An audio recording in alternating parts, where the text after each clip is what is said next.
In fact, I think there are people who tend to just specialize on today's topic. So we'll be looking at identity and access management.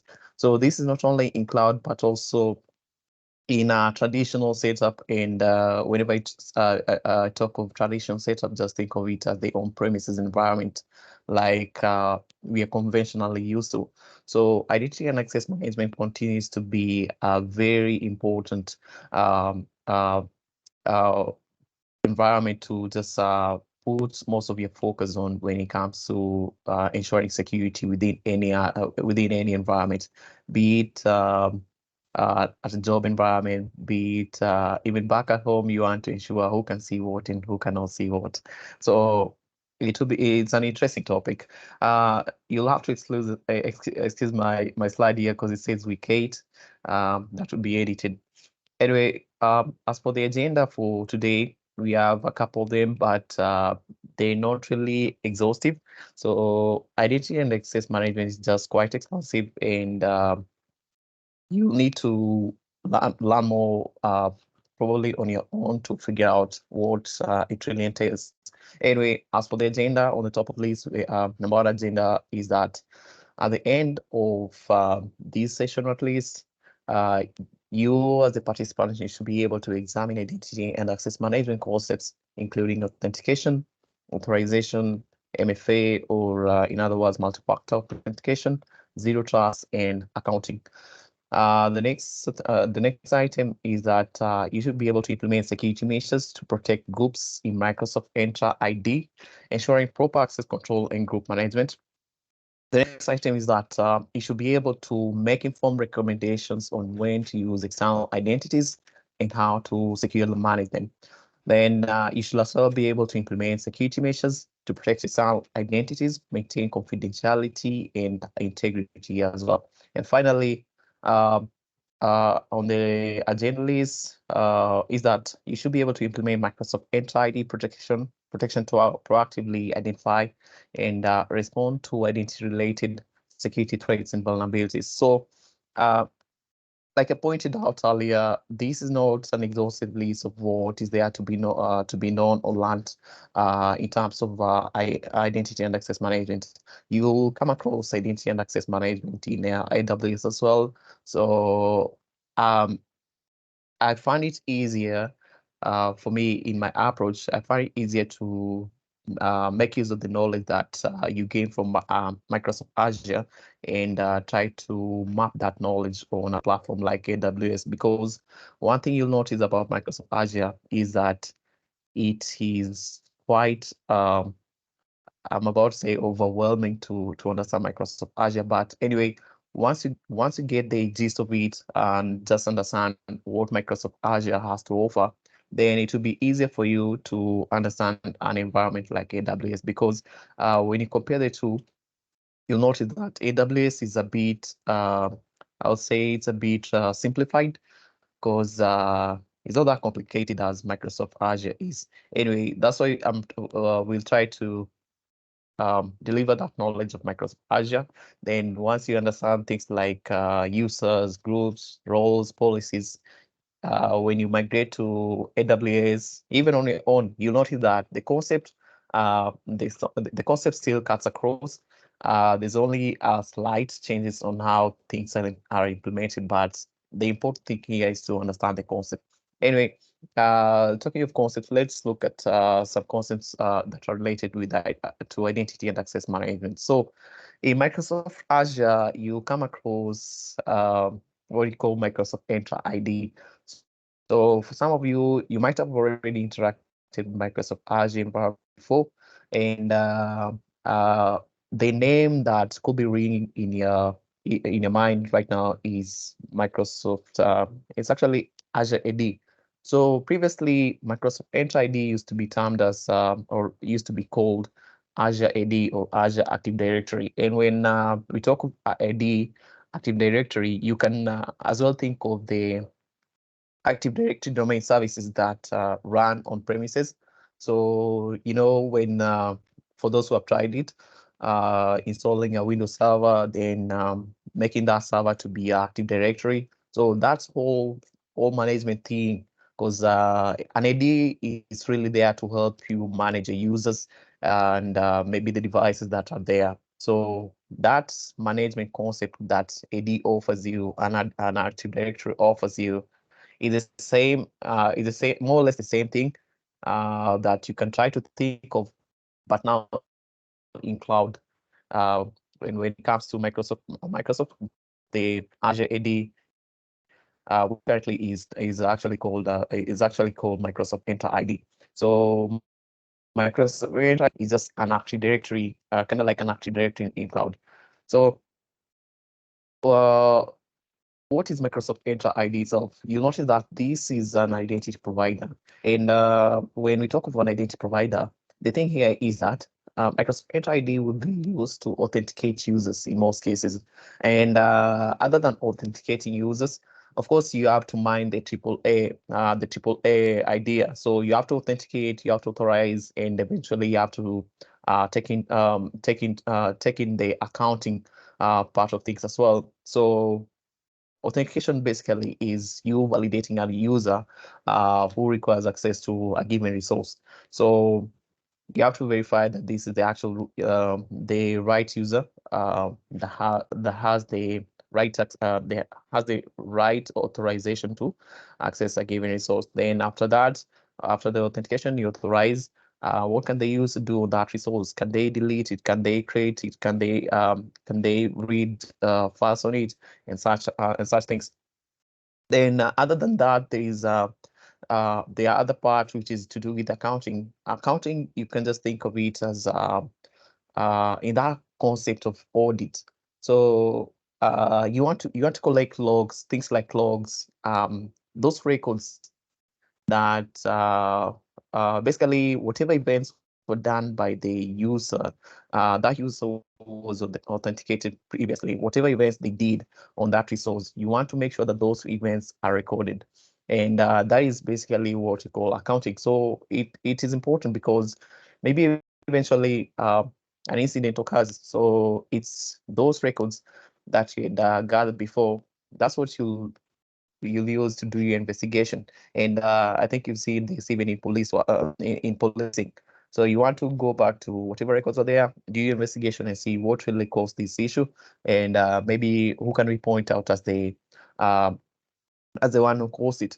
So back to Microsoft Enter ID is just in most cases, that's the identity provider. It will help you authenticate users and also do other things in terms of authorization and stuff. Then also, as much as it's Microsoft Enter ID is the identity provider for Microsoft Cloud Services, it does not stop there, because it was expanded as well to also do the same for software as a service applications that are offered even by other platforms. So things like AWS, as you'll see, excuse me.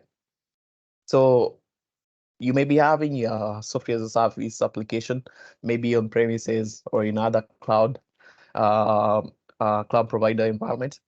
So you can integrate these applications with the Microsoft Enter ID so that whenever a user needs to gain access to that application, then they'll have to go through Microsoft Enter ID to get authenticated. Then also look at things to do with authorization, if the user is allowed to see what and do what.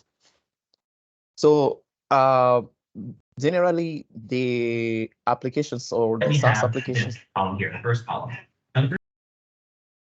Okay, kindly, if you don't have anything to talk of, just ensure your mic is muted. I don't know how you could sleep and let your mic get unmuted. So you may notice on the slide, it's indicated that these SaaS applications need to be modern application, because there's that difference. Now, since modern applications, they support the following. Okay, they have one thing in common, as you'll see on the slide. They operate using web transport. So ideally, this means that whenever you need to get authenticated to access such SaaS applications, then your authentication token and authorization token as well can be transmitted over HTTPS, since that is a secure version of HTTP. So that authentication and authorization token can be transmitted back to the user whenever they have been validated, and from there they'll get access to these applications. Anyway, that's basically it. Then also on this slide, there is another key thing that you need to take note of: identities. So what are identities? Or in other words, you may hear of them being termed as objects. But then anyway, identities in cloud, you can just think of these as the users, groups, or maybe the applications that need to get authenticated. Because you may, I have an ID that maybe I was to walk into a new um maybe I was walking to an office environment. So they'll need to check my details, like where's your ID? Are you Kenyan? Are you supposed to, do you work here, or are you authorized to come into this environment? So just think of it as you made that's an identity already. Then also when you group users, um, when you group maybe users or devices, so you have a grouping already. So that grouping can also be termed as an identity. Then another thing is the service principles. So not only users need to get authenticated, even applications need to get authenticated from time to time. So applications, the identity is based on what we call service principles. So uh, whenever applications need to get authenticated, they will rely on that service principle to get authenticated. And we'll talk about service principles shortly.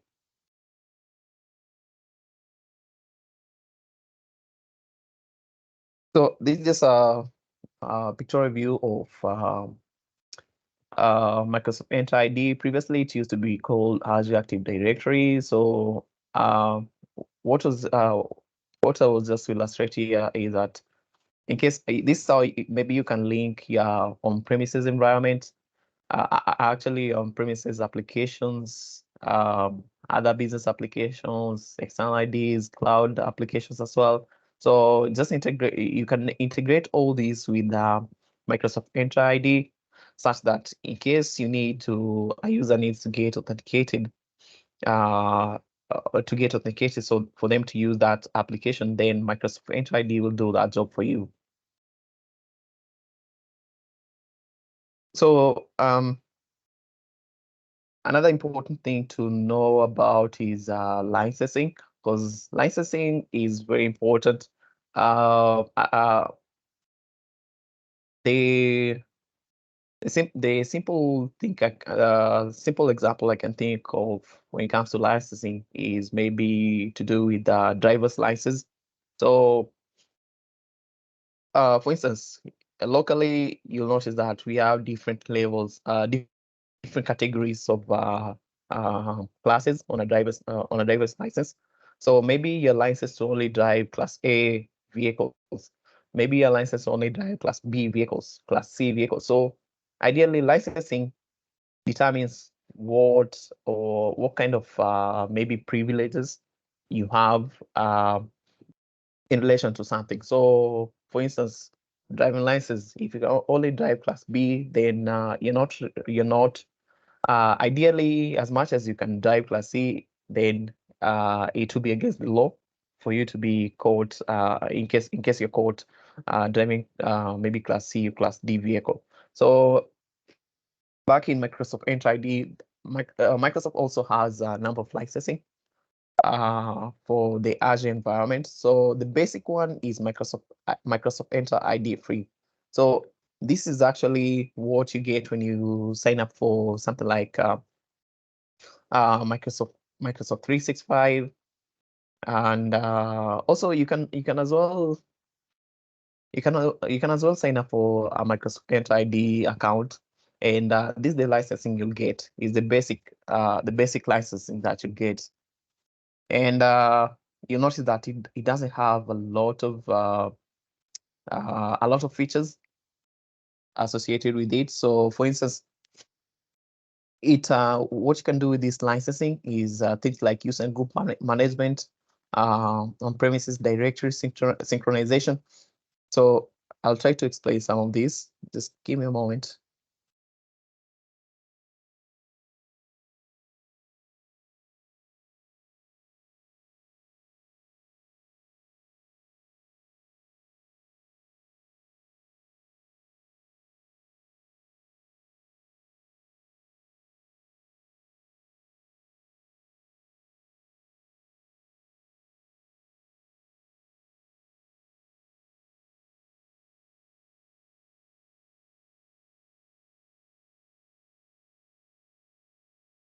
Okay. So you can do with Microsoft Enter ID free, you can do using group management.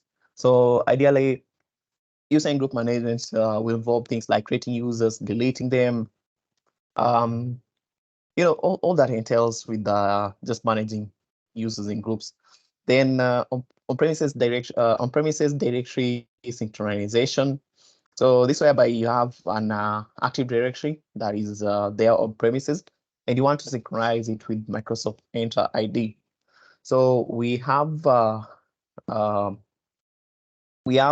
process of doing that, but ideally the tool that you use to do that synchronization is called I think currently it's called Microsoft Enter ID Connect. Previously, it used to be called Azure AD Connect. But anyway, that's the tool that you can use to do on-premises directory synchronization to Microsoft Azure. So still on that on-premises directory synchronization, we have three ways of synchronizing your on-premises AD or Active Directory.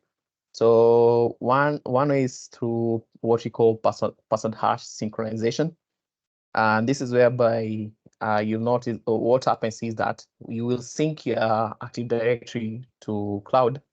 But then what happens is that because you're doing that synchronization so that it becomes easy, things you get things advantages like the ease of managing users. Ideally, when they want to authenticate to given applications, they'll do that via Microsoft Enter ID. So what will be collected here in the process is the user password hashes. So that's what will be used to do the authentication. Then the other option that you have when you're doing the synchronization of your on-premises environment to cloud is what we call federation. So federation is whereby you'll have to install federated servers to help you do the authentication. So ideally, with that kind of synchronization, your authentication will be done on premises. It won't be done in cloud because in this case now, the user password hashes won't be synchronized.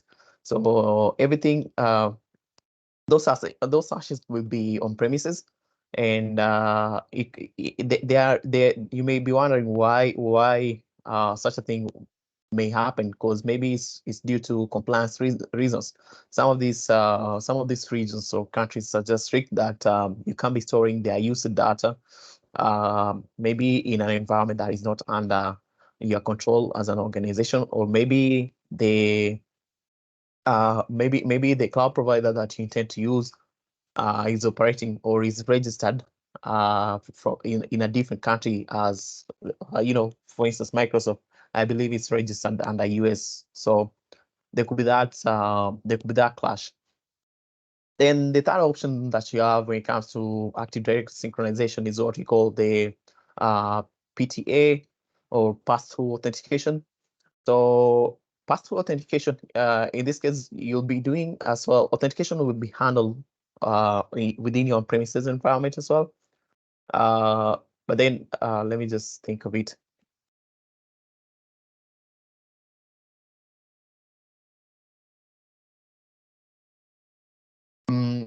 Okay, so authentication will happen within your premises environment. It won't really happen in cloud because once again, the user password hashes won't be synchronized to cloud. Then The advantage with this one is that you only need to install there's an agent that will be installed when you're doing all this configuration to synchronize your on-premise environment in cloud. So that agent is what will be used to collect user information when they're trying to sign in, send it back to your on-premises environment, and that's where authentication will happen. But then it's an interesting topic and quite a vast one, so you just have to maybe do a little dig up on that at your free time. Then you can do basic reports as well with Microsoft Entra ID free. Reporting, as you know, is just reporting. Then there's an option for self-service password change for cloud users as well. So some of you may have come across this unknowingly. So maybe yeah, Google when you're resetting your account. I think that's a straight example. So that's whereby maybe you forgot your Gmail your Gmail password or your Google sign-in password. So what you'll do in most cases is that you click forgot password, then it will give you an option of how you want to reset your password. So that's an instance of self-service password, self-service password reset or change for the end user. Microsoft Azure also has the same feature. Then another thing is the single sign-on across Azure. So single sign-on, this is something else that I believe most of you have come across unknowingly once again. So single sign-on is whereby, I don't know if you ever noticed, maybe you've been using a single device to log into, you know, online applications. So uh, maybe you're logging into applications that are under Microsoft. So something like Word, you've already signed into your Office Pack. Then maybe you're trying to sign into another application that is online, and you'll notice that you won't be required to input a password. So ideally, you just log in seamlessly, and that will be the idea of single sign-on, because you just have to sign in on one application. Then from there, you get signed in kind of like automatically without you being required to provide a password on the other application that you're trying to sign in. Then we also have Microsoft 365 integration and many other popular SaaS applications or software as a service applications that you can integrate with Microsoft Entra ID just to in terms of that license capabilities.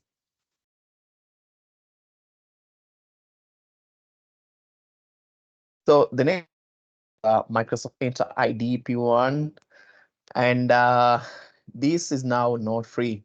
So that is one quick difference that you can take away about Microsoft Entra ID P1 in comparison to Microsoft Entra ID free.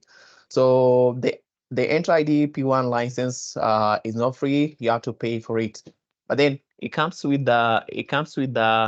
number of it comes with a number of uh, if I may say, advantages compared to Microsoft Entra ID free. So ideally, what is offered under Microsoft Entra ID free will be as well offered in Microsoft Entra ID P1, but then with the additional features. So the additional features include things like uh, supporting advanced administration such as dynamic grouping. So this one is interesting because it will help you. Dynamic grouping will help you when maybe imagine you have a company or organization with say 1,000 users, and you want to make sure that all these, at least majority of these users, are within their designated departments, or in other words, groups. They are grouped as per their departments. So you have two options: the manual option and the automatic option. So manual option is whereby you have to go in by every user, select a user, and enroll them into a given group. So user one, maybe that's the finance group. User two, maybe that's the IT group, and all that, till you're done with say the 1,000 users. But then that will take a lot of hassle on your side as an administrator. So the other automatic way of doing things is by using dynamic group. So dynamic groups, what it will do is that it will assign members into those groups automatically based on what you call attributes. So when you're creating users, as you'll see this, you have the option of, maybe designating what's the role or the department of this user and so on. So those little details that you give to do with things like role, departments, etc. That is what we call attributes. So the system automatically will, depending on how you set up your groups to take in users, the system will automatically, of course, it knows about your users. It will automatically select users with common attributes and group them into their designated groups as you see, as you've designed the groups. Then we have self-service group management.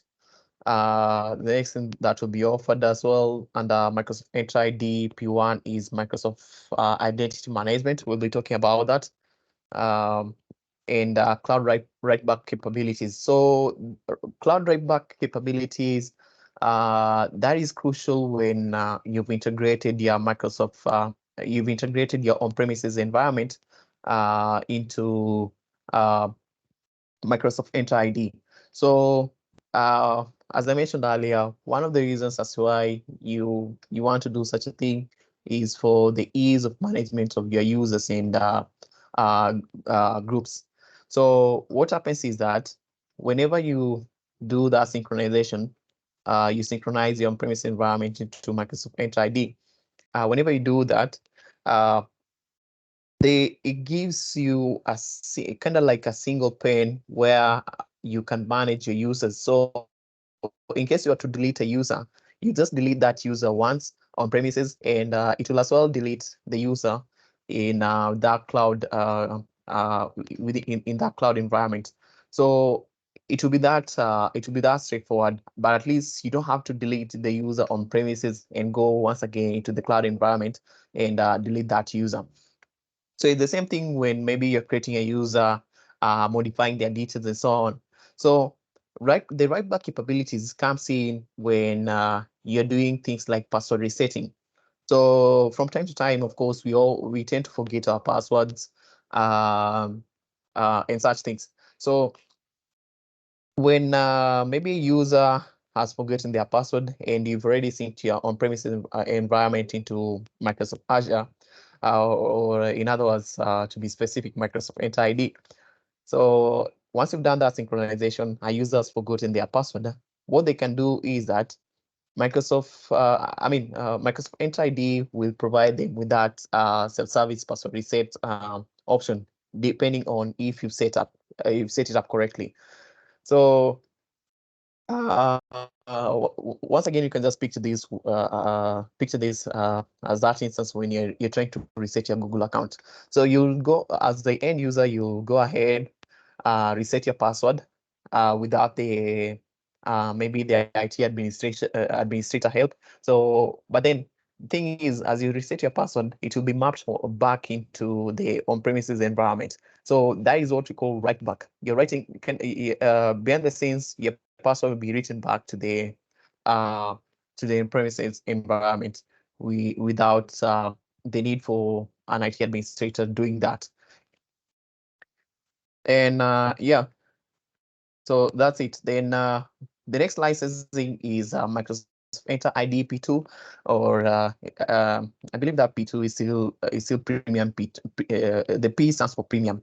So there's P1, there's P2. So P2 will offer you even more additional features as compared to Microsoft Entra ID P1 and the free licensing. So additional things that are notable with the Microsoft Entra ID P2 are this. So there is Microsoft Entra ID protection. Previously, it used to be called Azure AD identity security. Then there's another thing here. Yeah, and this other one, privileged identity management. So those two are quite notable with the Microsoft Enter ID P2. So ideally, if you have Microsoft Enter ID P1, as much as a paid version, you won't get these features along with that licensing. You need to upgrade to Microsoft Enter ID P2 for you to be able to do Microsoft Enter ID protection and privileged identity management for your users in groups. For your users in groups. We'll be talking about those in later slides. Then we have another licensing, which is the pay as you go. So with this one, what happens, as the name suggests, you'll be paying as you go. So you'll sign up for this Microsoft Enter ID. You'll get the Microsoft Enter ID free version for most of you. Then hopefully it will give you like maybe 100 credit, $100 credit to be for you to just test the features on Microsoft Enter ID. Then once that credit is expired or depleted, from there you'll need to upgrade. And the likely option that will be there for you is this one, to pay as you go. So you can you ideally you'll use the services that are there. Then there'll be that billing that will be sent to your email. So you'll need to pay for those services. It's just like how something like uh, water billing goes on, and when you're paying for electricity. So okay, for electricity is different because you have to pay then use it. But anyway, pay as you go is ideally you're paying for the services that you've used. But then one thing about it is that it's quite expensive, especially when it comes to Microsoft. Microsoft services are just expensive. So there was a class exercise to be done, and ideally you are to add a user and delete, maybe after all just delete them. But then what I wanted to point out is that you'll notice when you get to the roles section, roles determine what maybe a user or a group of users or devices can do. So when you're doing some of these, when you're trying to do some setup in Microsoft Enter ID, some of these roles will limit your capabilities, and some of these roles will be what you call privilege. Will be having that. There will be what you call privileged roles. So ideally, they'll give you more capabilities. For instance, um, one of the roles that will give you access, or at least the ability to do almost anything, is the global administrator role. So in most cases, you'll need this role, especially when you're just new and you're trying to do things on Microsoft Enter ID platform. Microsoft Enter ID, maybe create users, um, delete users, create virtual machines. In most cases, you just find yourself needing that global administrator, but there are even more roles, and they will offer you different capabilities on that platform. So hopefully, maybe if we'll have time, I'll just give you an overview on how to go about creating someone like a user, and deleting, maybe creating an instance of virtual machine in Microsoft Enter ID. So let's do some discussion on Microsoft Enter ID object management. So I don't know if I mentioned this, but when you hear of objects, okay, let me just stick to Microsoft here, Microsoft Enter ID. But anyway, when you hear of objects in Microsoft Enter ID, these refer to things like users. We have a number of objects, but the key ones that you need to really get familiar with are the following: users, groups, roles, and service principals.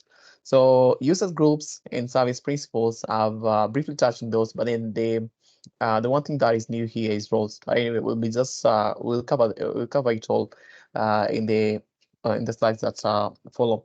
So let's start off with the users. Users, once again, you can think of these as, let's just say, the normal human beings.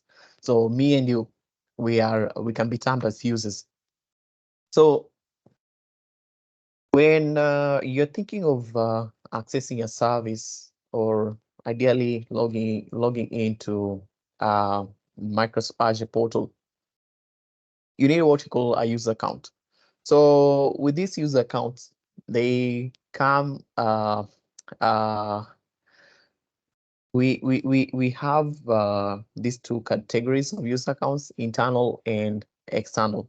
So with the internal user accounts, these are the accounts that okay, everyone is an administrator in this case, because when you go into the portal, Microsoft Azure portal, and you create users, delete users, as much as you're doing it on your own there, you're like an administrator because you're doing that administrative role.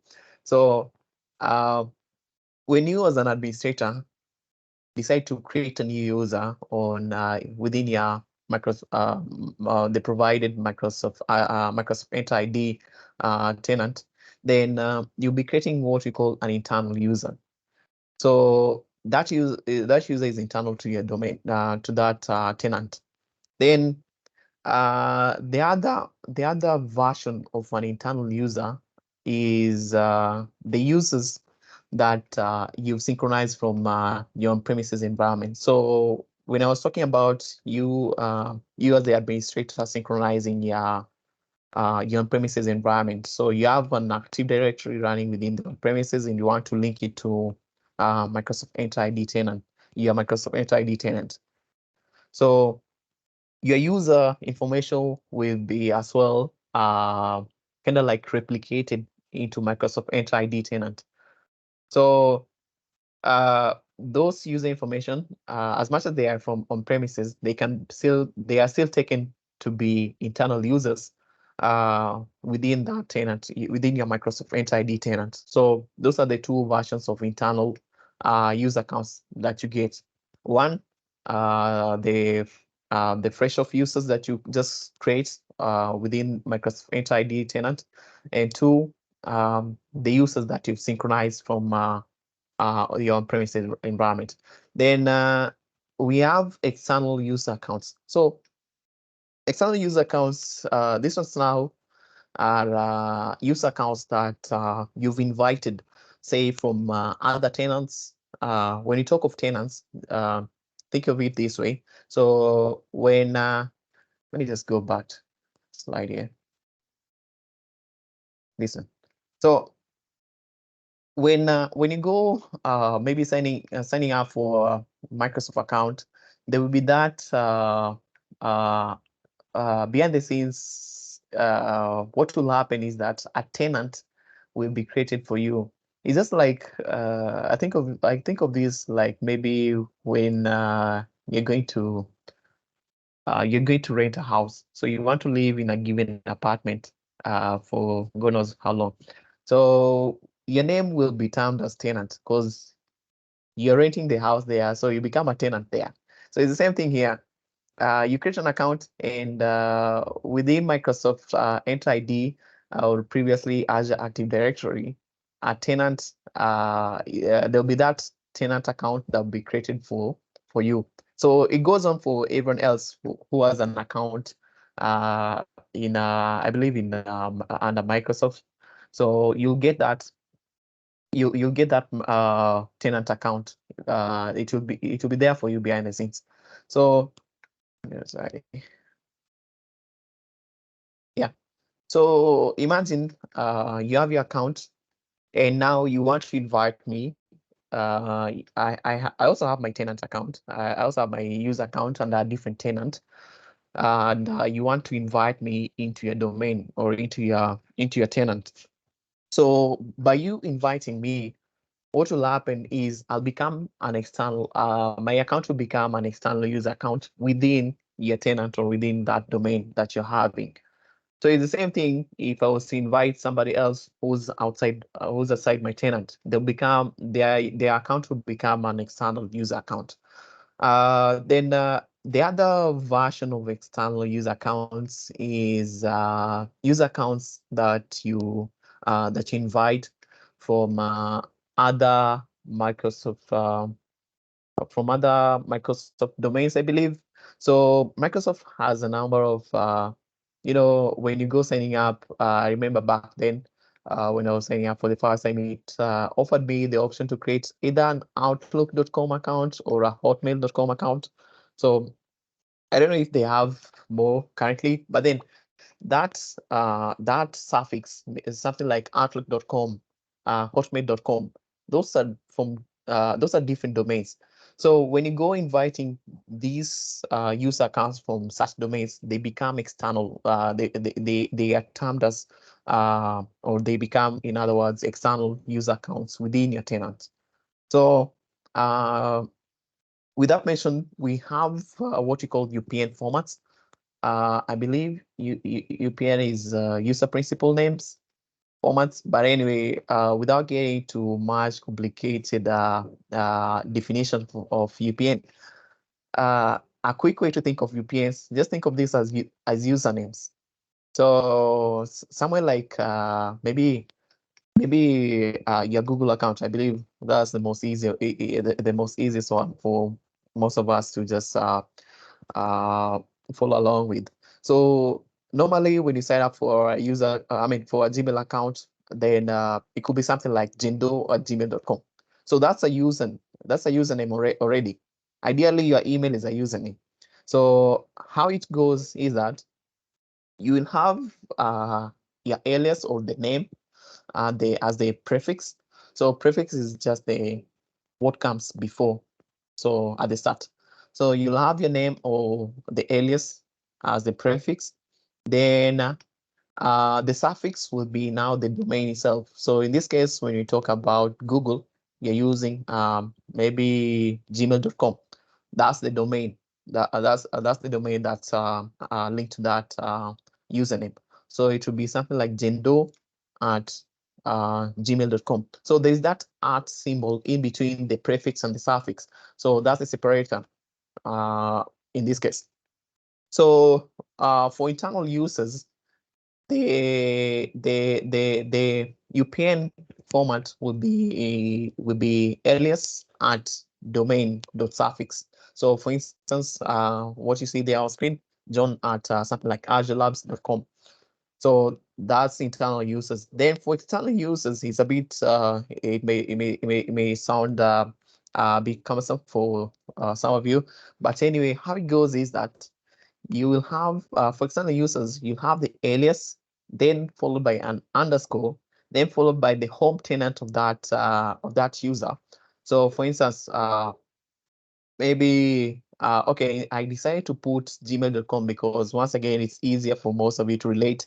Because if I go maybe inserting something like on Microsoft on Microsoft.com, that's probably a new domain for some of you, and you may not get a sense of it. So anyway, the UPN format of external users will be something like the alias, so basically the name that that person is identifying themselves with, followed by an underscore, then the home tenant, just think of it as a domain, and then followed by the pound sign, or what you call I think it's also called the hash sign. So there's that pound sign, then an ext will be there. So I believe it's kind of like extended into this other domain. So an ext, then pound sign once again, then the @ symbol followed by the domain or suffix. So the domain or suffix in this case will become now the tenant or the domain that you as the owner, that's like your like the domain that is under your ownership, you who has invited somebody else. So you have an instance there, jane_gmail.com, #ext @azurelabs.com. So that's an example of external user. It's easy. Okay. maybe just without even understanding how to come up with, it's easy for you to tell if it's either internal or an external user, because external users, that's a bit, the UPN is a bit lengthy compared to the internal user. Then we have that #exe #. So that can easily give you a sense that, okay, this user account has been extended into my domain from a different domain. I hope that makes sense. So users done. The next object is groups. Uh, so groups, just think of these as you know, you have a number of things that you want to bundle them up together, maybe so that it becomes easier for you to manage, or maybe you just want to use the groupings to identify particular group of people. So that's the idea behind groups. And uh,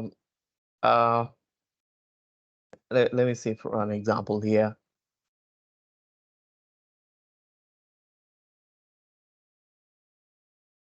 Okay, I'm lacking an example, a real world example to give you on this one. But anyway, groups are just there, yeah, to help you with management of your users, especially when it comes to or when it comes to um, issuing out permissions. Yeah, because it's all about security here. So that's an instance as to why you need to group your users, and even things like your devices as well. So it happens on premises, it happens in cloud. It just cuts across, and it's important to understand it. I don't know. So ideally, the recommended way of managing your users is maybe you are to assign a given role to a given user or a number of users.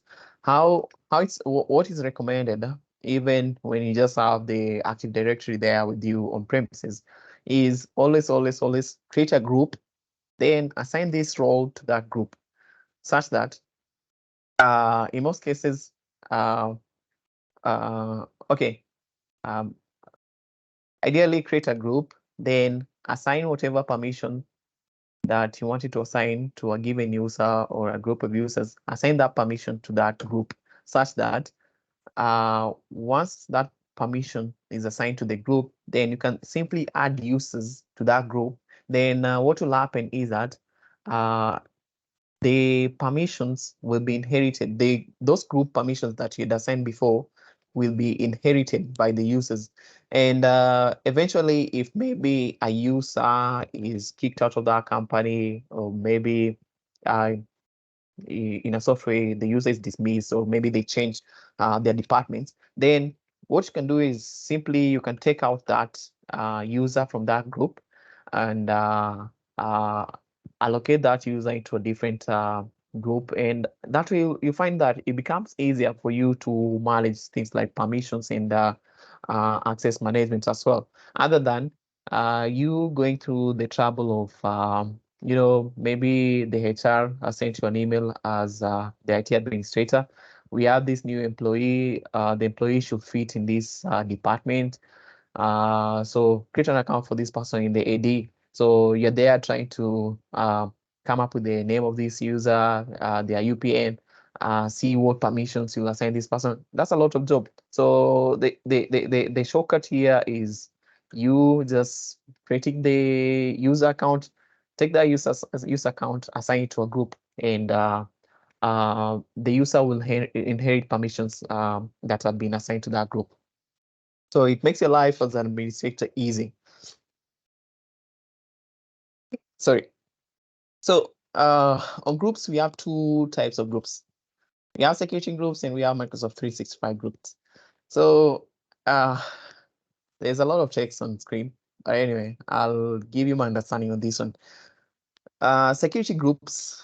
In this one, you can assign or in other words, security groups can have both users and devices. Then Microsoft 365 groups, this grouping now can only have users. So I think that's a basic way that I can explain the difference between the two and really what security groups are in Microsoft Entra ID as compared to Microsoft 365 groups. So security groups you can have users, both users and devices within such a group. Then Microsoft 365 in a Microsoft 365 group, you can only have users. Users, think of me and you, real human beings, and not devices. So that's the difference between security groups and Microsoft 365. All that information is just there for your eyes and your understanding whenever you'll be going through the slides. Then, as much as we have two categories of groups, we still have what we call membership types to those groups. So I touched on this earlier, if you may recall, when I was talking about dynamic users, dynamic membership. So anyway, we have the two categories of groups, security groups and Microsoft 365 groups. Then as much as you have the groups, how do you want members to be assigned into these groups? Yeah. So two ways, manual way and the automatic way. Manual way is what we call assigned membership. So assigned membership is once again, you as the admin, you have to go in and just check on your users. You have your list of users, you know them well, and say, okay, this user should belong to this group. And yeah, there are some instances where you may want to do that. So for instance, think of it this way: you have the C-level executives within your organization. These are not people to be just thrown into any group dynamically. You may want to have uh, um, specific privileges that are associated with these C-level executives or C-level personnel. So of course there'll be a few of them. So it's not like you'll be having 100 of C-level executives. No, it may be 5, it may be 10. So it's something easy to manage. And for that case, you may just want to come up with a group with given permissions for those C-level executives. Uh, yeah, and just add them manually into that group whenever maybe someone is off. You'll go in and remove them from such a group. So it's all about management, which way makes your work easy. The other one is dynamic membership. So this one can be done for both users. For both users and devices. But then the difference here is that you can't you can't dynamically enroll users and devices at the same time. So you can only enroll users dynamically into a given group. Then I believe you can do what you call nesting your groups. So for instance, you may have a group that you've set its membership type to be dynamic. So this may be a user group. This may be just a group of users. So their membership is dynamic. Whatever users will be enrolled into that group dynamically. Then you also have another group of just devices. And once again, its membership is dynamic. It will look at the devices you have within the environment, and whatever device fits the attributes that you've set up with for that group to be assigned to that group. So far you'll be having user group, a dynamic user group, and dynamic device group. Then you can now have like a manual group at the top, whereby you'll now, so that will be like your security group, category of your security group category now, whereby you take your users and devices and kind of like manually um, uh, assign them into that top level group. Anyway, it's a bit confusing, but once you interact with the platform, do it a number of times, you just get the you get the gist there. So there's that and be there. You can create a dynamic group for either devices or users, but not for both. Same thing I was talking about. Yeah. So just remember that dynamic is automatic and it will be based on user attributions or user attributes, and it will as well be based on device attributes depending on what you're trying to group dynamically, either users or devices. So moving forward, we have Microsoft Enter ID versus Azure RBAC roles. So basically roles, but then we have two categories of roles here. We have Microsoft roles that are should I say associated? Yeah, we have roles that are associated or linked to Microsoft Enter ID. So that is the tenant itself. Um, then we have roles that are associated to Azure RBAC. So let's start off by the definitions that are there on screen. So the term role describes a collection of permissions. I think that's straightforward.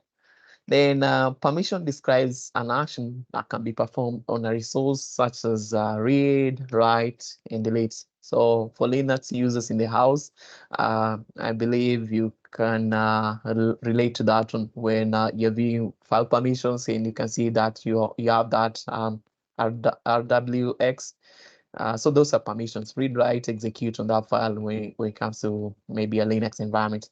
So in cloud, Microsoft Azure, to be particular in this case, we have a number of permissions that can be done. Depending, different resources come with different permissions. So resources, just think of it as the services that you may run in that platform. So things like a virtual machine, um, whatever services, they just a lot: virtual machines, databases, storage accounts. They come with different permissions. So but the basic ones the basic permissions in most cases will be things like creating, deleting, reading, writing. Yeah, so I believe those are the four basic ones that will be associated with most of these resources. So it will be upon you as the admin to determine who is allowed to do what permission-wise and who's allowed not to do what. So normally, you'll notice, I think this is one point where things are simplified in Microsoft Azure compared to AWS, because it really took me a moment to understand roles in AWS somehow. Anyway, uh, so what happens is that uh, you have permissions. So for instance, you have create, read, write, delete. Those are let's work with those four permissions. So when you take these permissions, bundle them into one and assign them under a given role. Uh, Let me think of a real world scenario here.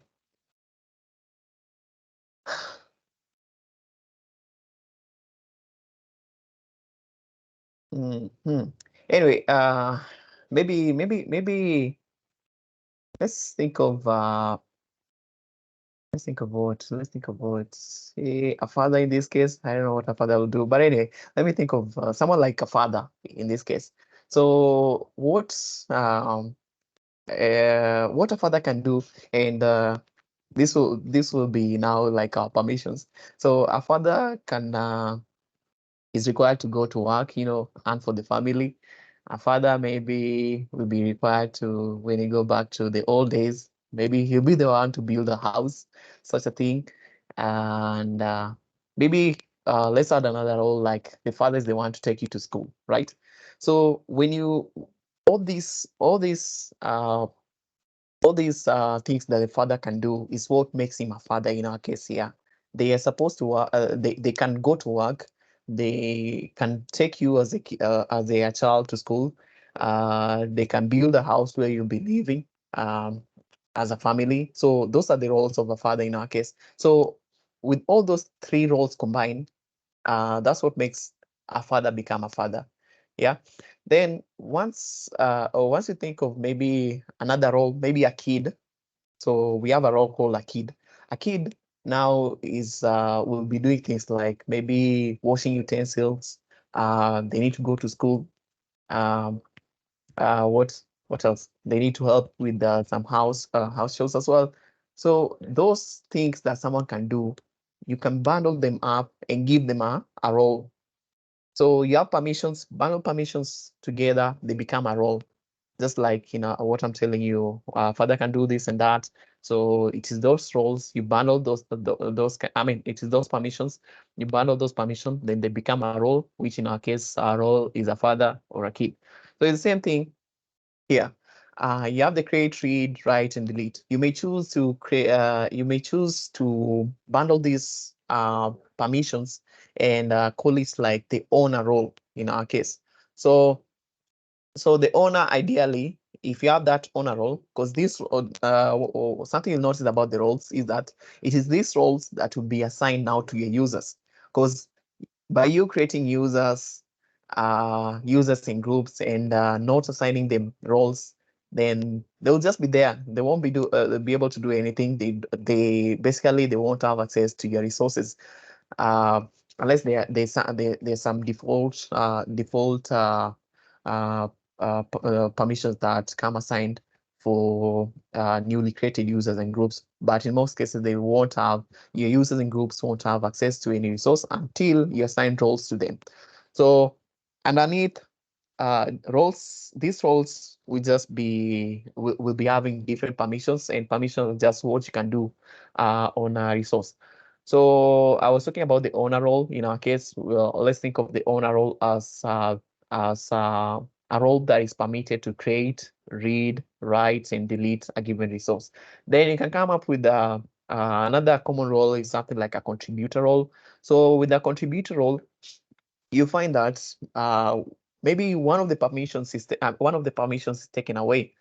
So the contributor role will be having something like you won't be able to create, but maybe you won't be able to create and delete, but you can be able to do things like read and write to that resource. So read is whereby you can view and see, okay, this is a virtual machine, this is the IP address, and all those properties that are related to that resource. Then write is whereby you can go in and modify the properties of that resource. Maybe it was a resource, like a user can be a resource as well. So maybe it's a user that you can manage. So you can go into that user account, change their department. Maybe if it's a virtual machine, you can go into that virtual machine, change its IP, do all those configurations. So anyway, at the bottom layer, we have permissions, what users can do on a given resource. Then bundle up a role. Bundle up these permissions, you get a role. And the role, you have to name it. So, for instance, owner role, contributor role, and all that. So, yeah, that's the difference. So now, the key thing comes in when you're trying to understand what is Microsoft Entra ID role and what is Azure RBAC role. So Microsoft Entra ID role, I think I'll need to illustrate show you this one. Let me just navigate to the portal here so I can show you the difference.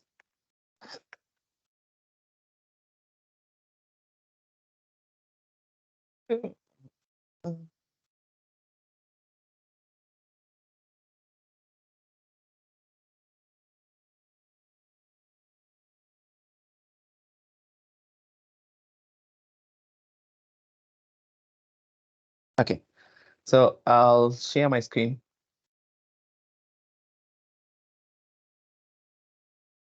All right. So I'm about to okay. Uh, Dennis Odete, can you just stop sharing your screen? Dennis Odete?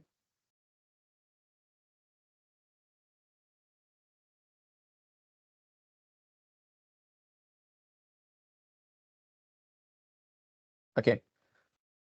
So I was trying to give you guys the difference between Microsoft Enter ID roles and Azure Outback roles.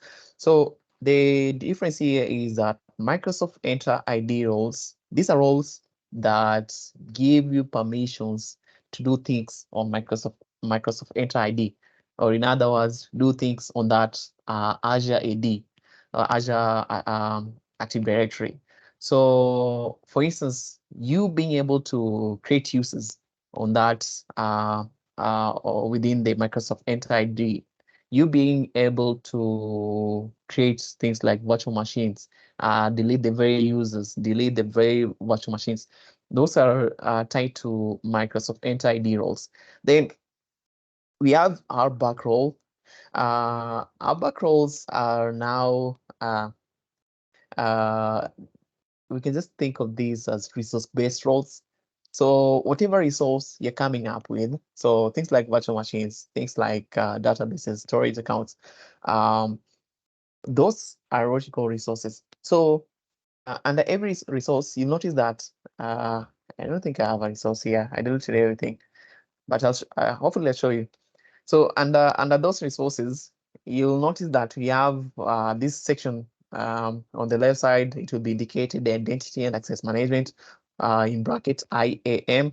So that is where you find all these outback roles. So outback roles, just know that they are linked to the resources themselves. So why is this? Why is there a difference between Microsoft Enter ID role and outback roles? Is actually I believe it's there for the sake of uh, what is it called?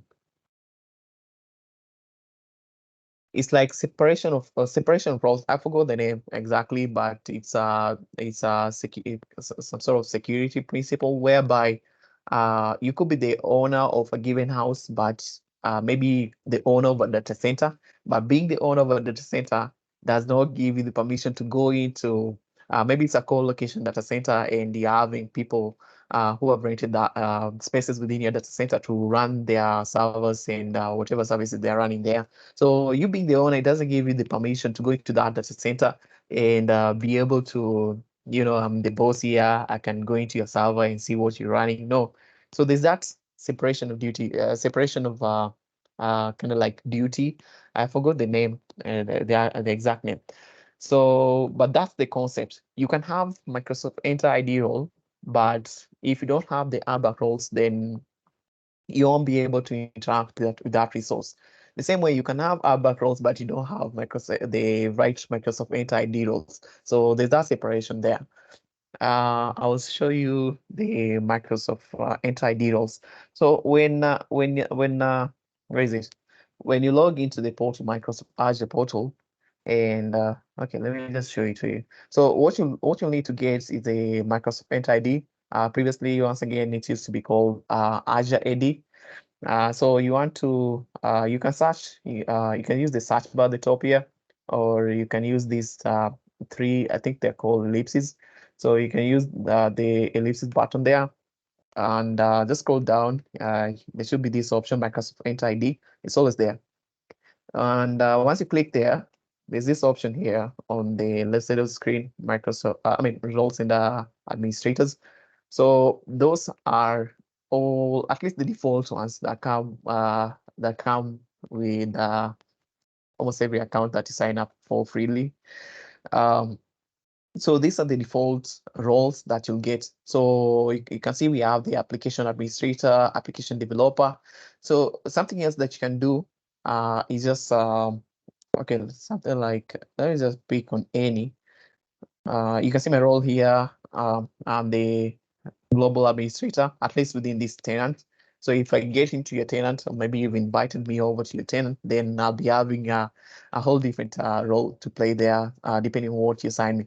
So I'll just select, I'll pick on this first role, application administrator role, and let's go into it. Let me minimize this. So the assignment, this under manage option here. we have two things, assignments and discretion. So assignments, ideally, we let you know who's assigned that role. At the moment, no one is assigned that role, at least within my tenant. Then the description option, what it will do is that it will tell you, ideally, give you a summary, just any information for you to understand what this role can do. It give you a summary. It will give you a summary on what this role can do. Ideally, just to help you understand.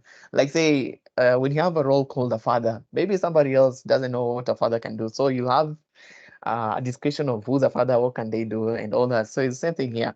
As you can see here, description users this role can add, manage, and configure enterprise applications, app registrations, and manage on premises like app proxies. App proxy.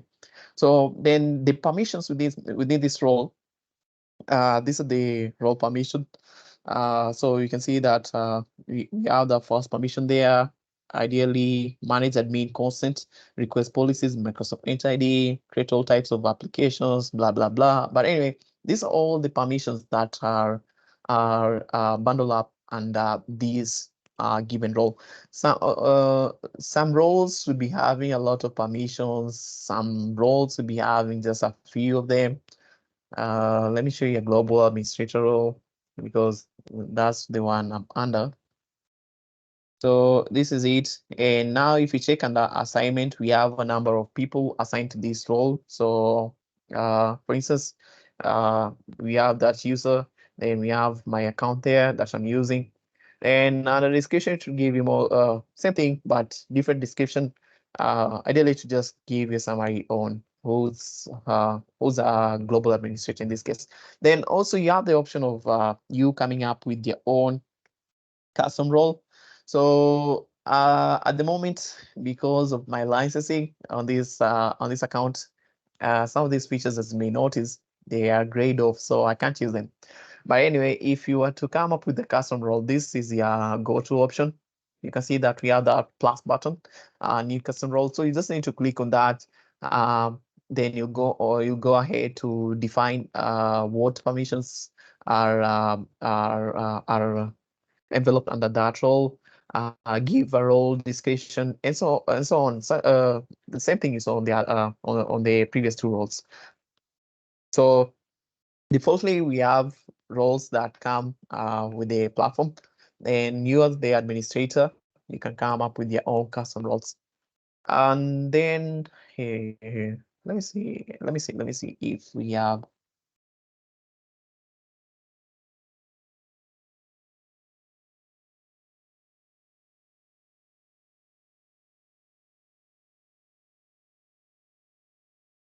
So for this, I'll just need to create, we'll need to create something like a virtual machine so that I can show you what an RBAC role looks like. But anyway, someone to kindly remind me that later on. It's 10:25. Let me try to rush here. I've taken quite a time there. But anyway, you'll come across the same thing when you're interacting with the AWS environment. You'll see we have users groups, we have roles, and we have policies, which we are about to talk of in the later slide. Um, anyway, moving forward, the fourth object to be familiar with is service principles. So service principles, how I try to let you know what service principles are, you can just think of these as the identity for your applications. Because normally, they for us users, we can do what we call interactive signings. So interactive signing is whereby you're going to maybe a login page, like Microsoft Azure portal. Then you're required to input your username, your password, maybe do MFA later on. But then anyway, that's interactive. So applications, they don't have the that logic in there to think that I'm required to provide a username, password, and they will do that. No. So we have to create what we call service principles for them, and how to come up with that process of creating service principle is actually called app registration. So you'll have to register that application, and it will get a service principle eventually for it after the registration. So the service principle You can think of it as like the username of your application, in other words. So what indicated there is U2S and S2S. So U2S is just that user to service sign in, because you as a user, you may want to sign into a service like a Gmail service. So you need to provide your username, password. And service to service signing is what now applications do. Because that's the non-interactive signing. So once again, they'll need that service principal account as that service principal. That's the account that they'll use to do the authentication. So there's a picture here on the right side of the screen. It talks of managed identity types. We have so previously the way of registering apps was a bit, I would say, manual in a way, because it just took a lot of management. It posts a lot of management role on the administrator. Anyway, and Azure AD, Azure Active Directory, or currently Microsoft Entra ID, we can. So I'll just go with what you see on the screen there, the picture. You can either have two types of account for users or your services, in other words, your applications. So user accounts okay, you'll have the user accounts and you can have the service principals accounts. So under service principals, this because user accounts, I believe that's easy, you understand them. Then the service principal, those are the now like the accounts for your applications. Under them, under that classification, we have two classifications. So previously, like I said, you could go through the process of registering the app, blah blah blah. But then that was quite kind of like the long way. So later on, what you call managed identities was introduced. So anytime you hear of managed in Microsoft Azure, just think of it as something that is kind of managed for you. You may be doing some configuration in the process, but just know that you're not doing the entire configurations.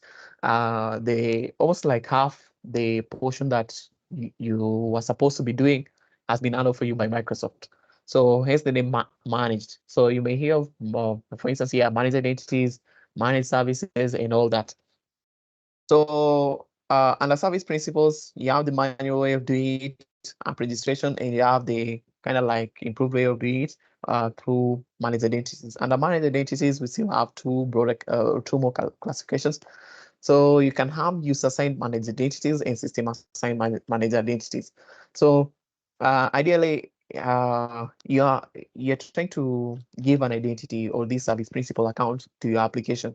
So you can go with the manual way, app registration, or you can choose the managed way by using a managed identity. And at a managed identity, you have the option of using system assigned managed identity. It's a bit straightforward. So you just go into that application or service that you want to provide it with an identity. So something like a virtual machine, and there'll be an identity section. So you go into that identity section. It's just a matter of you clicking a button and enable that managed identity on that resource, something like a virtual machine once again. So once you do that, you'll need to go to the target resource that you're trying to give your managed identity access to. So your target resource could be something like a storage account.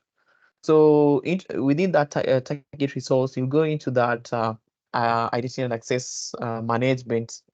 What is it called? It's called a blade in Microsoft Azure.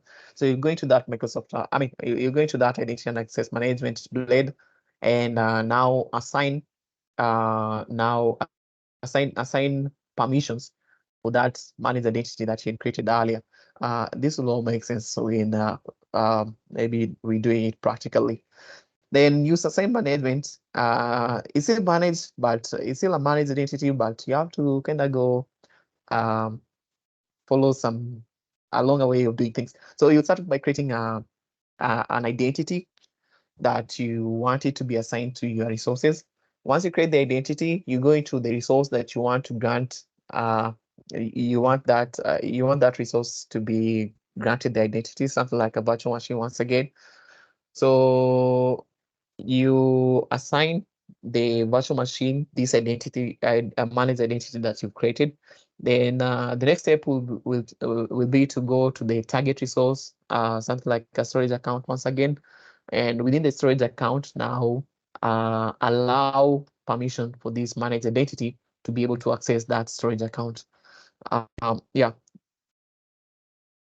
So there's this kind of like recommendation on when to use the two types of managed identity, either user assigned or system assigned.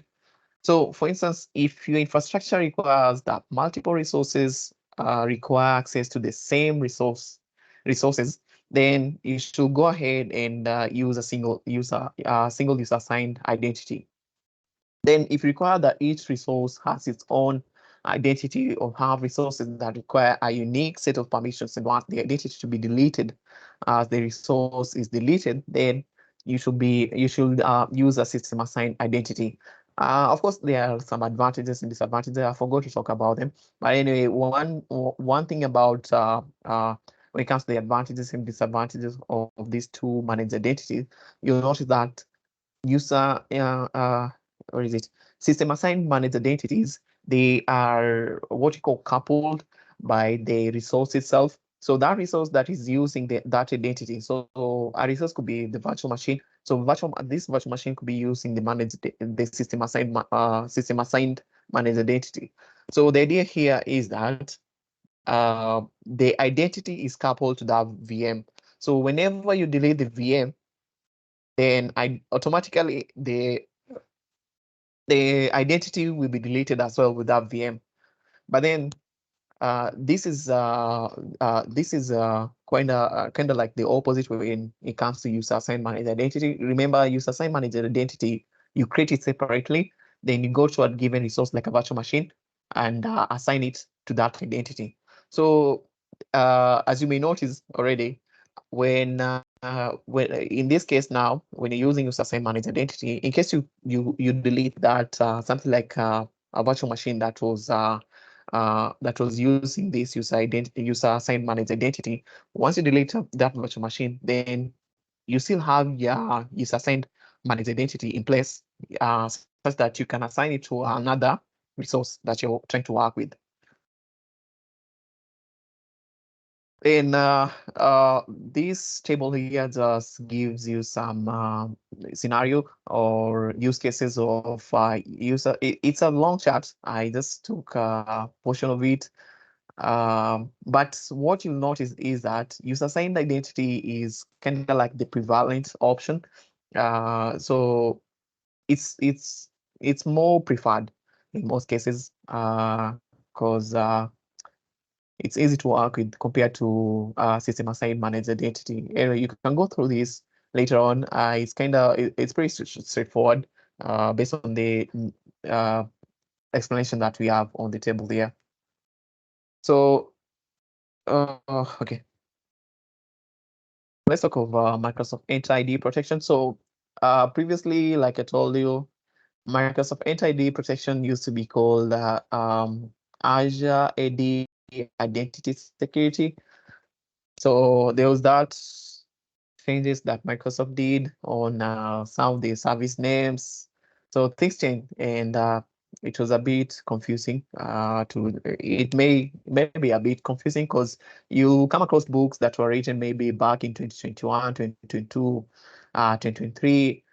So they may be those books will be using the previous names that were there for these resources, but then currently you get into the portal, Microsoft Azure portal, you try to, find those names, and it may look confusing because those names they're not there. So they have changed. So Microsoft Enter Identity Security. Let's see what it entails. So I'll just read through the description that is there.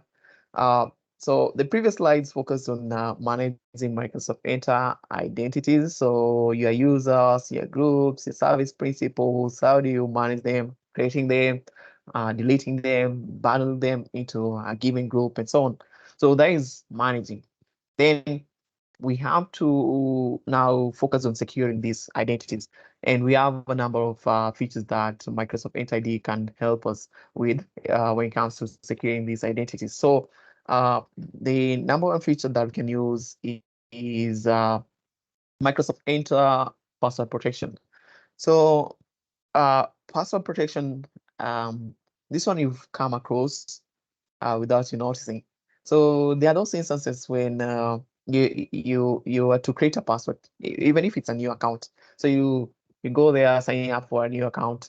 Then when you enter your password that you think is okay with you get a prompt from the system letting you know that, okay, this password is too weak. Maybe this password does not meet the requirement.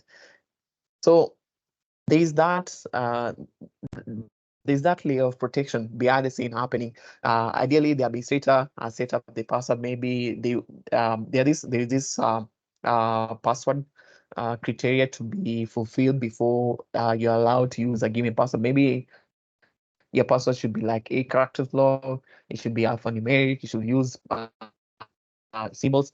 But anyway, as much as you may have such a mesh in place, there are some what you call kind of like common passwords. So for instance, what you see on screen, password, that is PA, then we have the $2 W0RD and 1. So yeah, if you enter such a password on maybe when you're creating a new account, or maybe when you're resetting your account on given platforms, such a password may be accepted.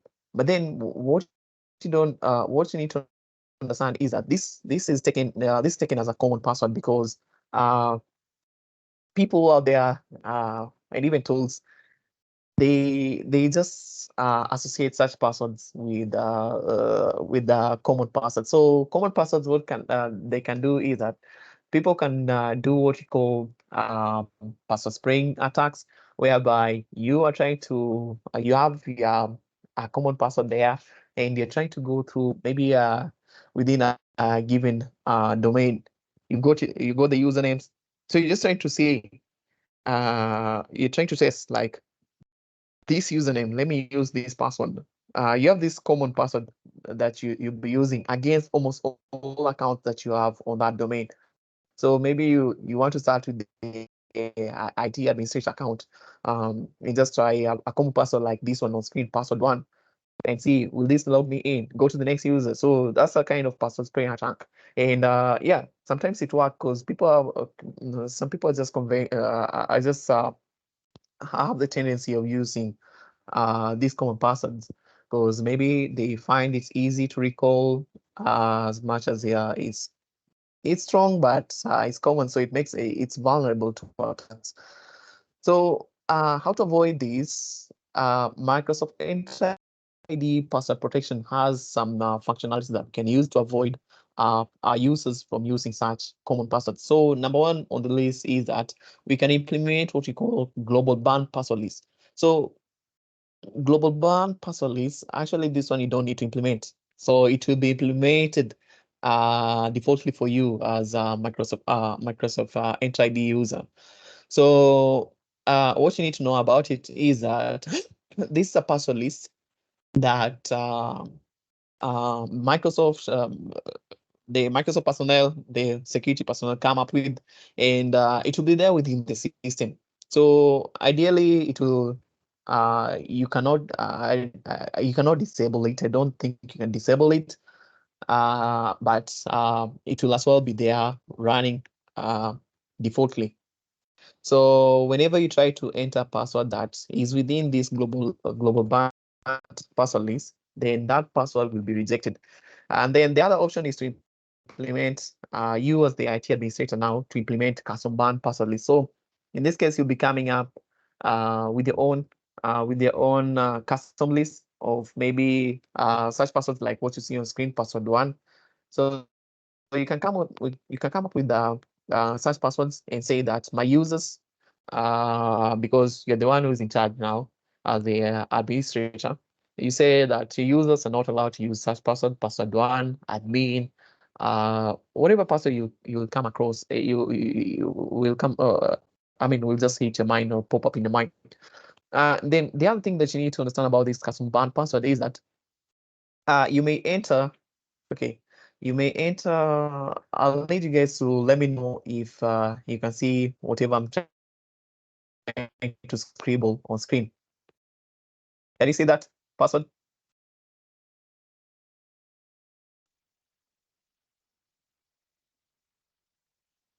Someone to confirm? I can see the team sub up on the background.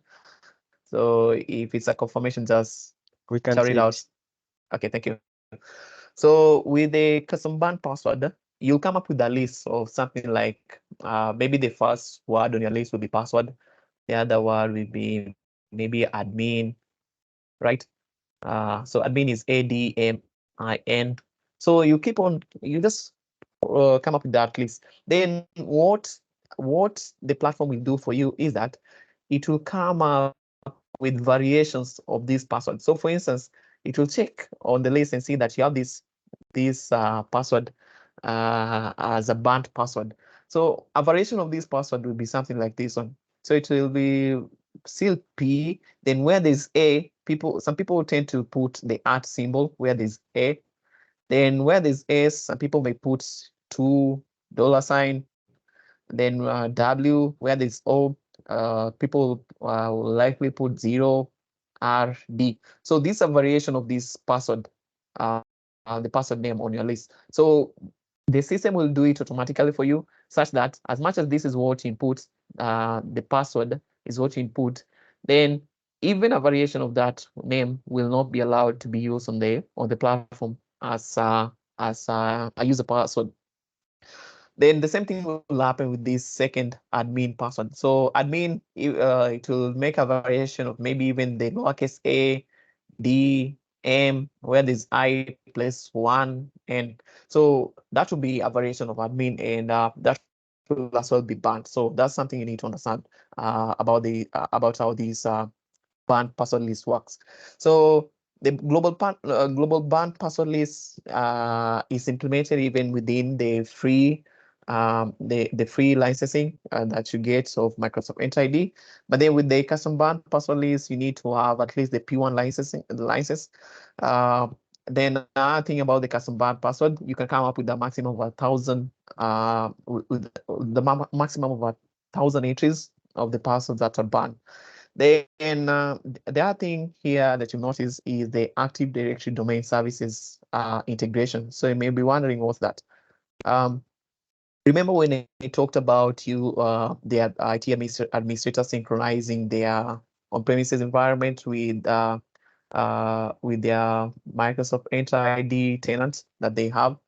So there are those instances where users will need to, reset their password and all that. So in the process, you still don't want such users to use some of these common known passwords.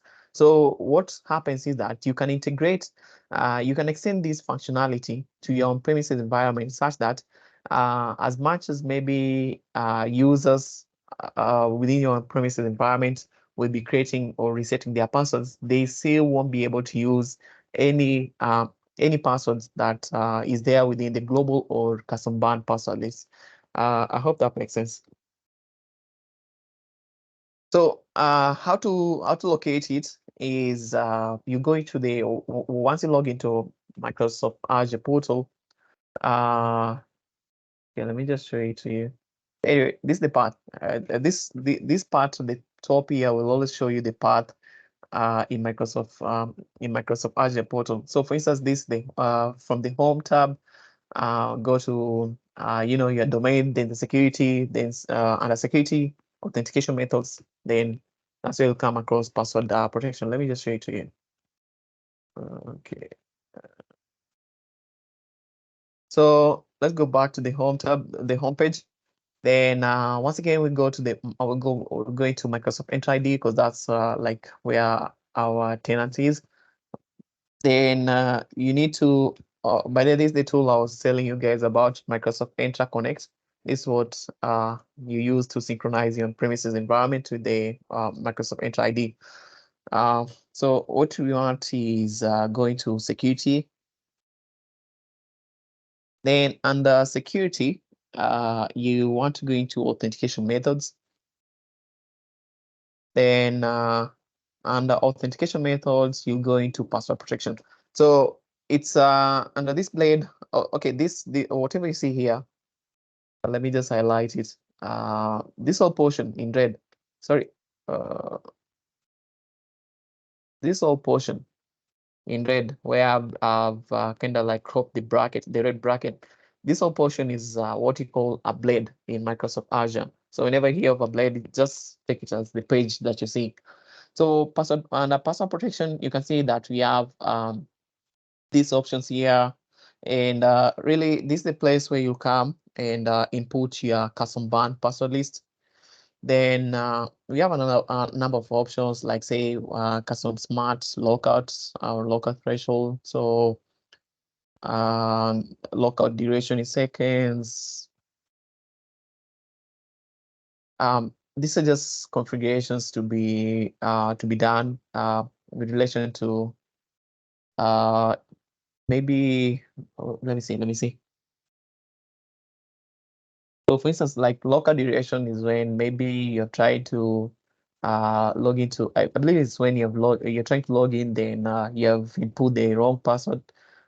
So it will lock you out for a while, depending on what is set up there. But anyway, this is the page where you'll find uh, the, the point where you can enter your custom band list. Then this at the bottom here is whereby you can extend this functionality to your premises environment. So it will just be a matter of you checking yes or no, toggling between the two. So then there's this mode. This is policy based. So you have enforce and audit. Enforce, what it will do is that enforce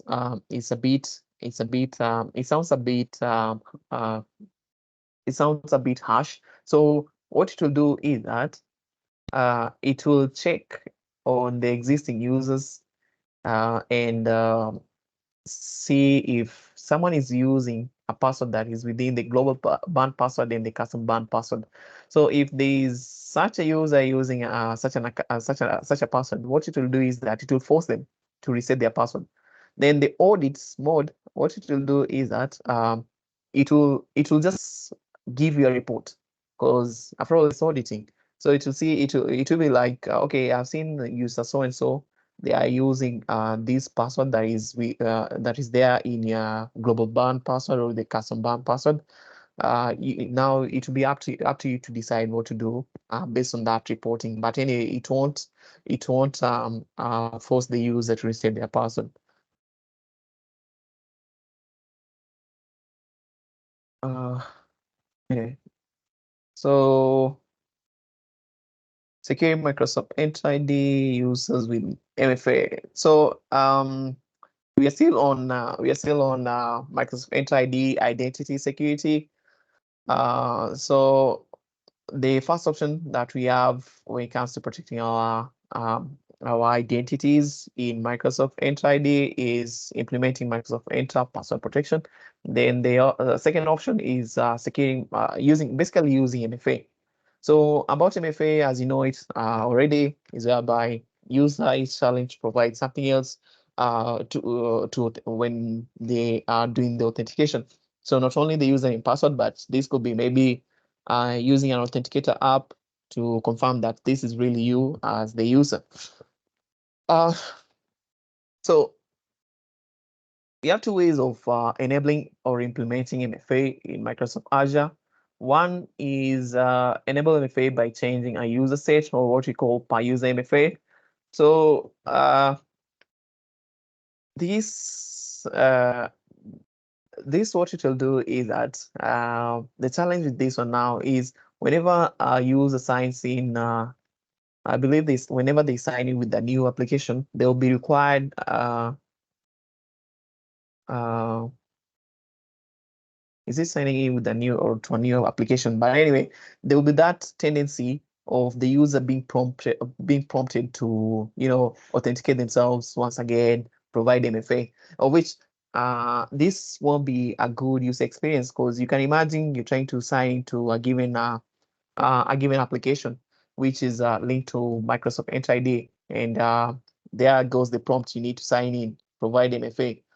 You're done with the application. Go signing into another one. Or once again, you are requested to provide username, sign in. When signing in, provide MFA. So that brings about a poor user experience because of all that authentication that is to be done. Yes, you may have improved security, but then how about user experience? So you need to balance between the two. Then the other option is to enable MFA with conditional access policies.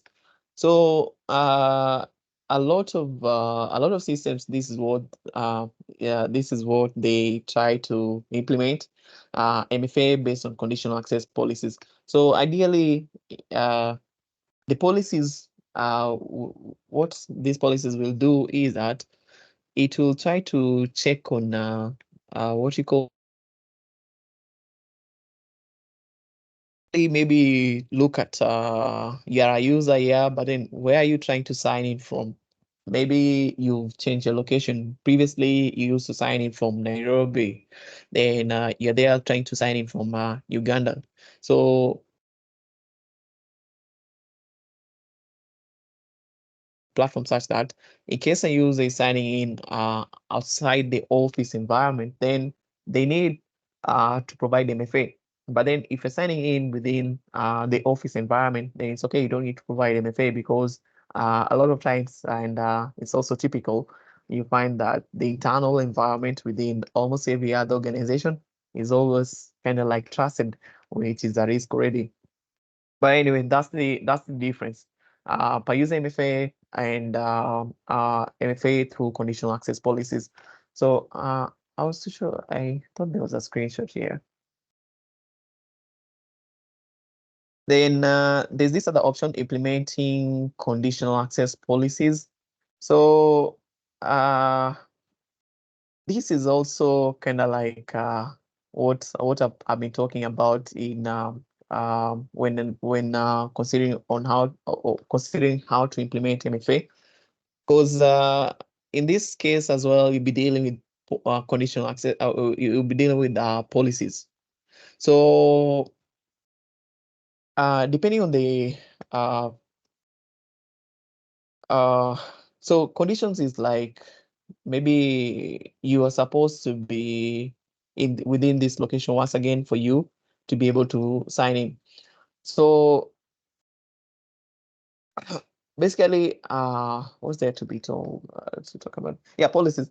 Policies, they will be, when we talk of policies, they will just it will be a combination of these conditions and the controls to be applied. So conditions are like, you need to be my users are need to be within the office environment. So that's the condition. So the control could be something like, if they're within the office environment, so the control will be allow access. But then if the condition is uh, something like outside office environment, block access. So block access will be the control. You have to start by looking at the condition and then apply whatever control. So that's how policies are created. Then when talking about conditions, conditions will be based on what I mentioned earlier, information signals relating to the specific authentication request. So authentication request, just think of it as that instance of you as a user trying to sign into a given SaaS application, for instance. So some of the information signals that these policies look for include the following: user information, for example, user information in terms of the role assignment. What's your role as much as you're trying to access a given resource? Are you allowed to because of your role, you are allowed to access that resource.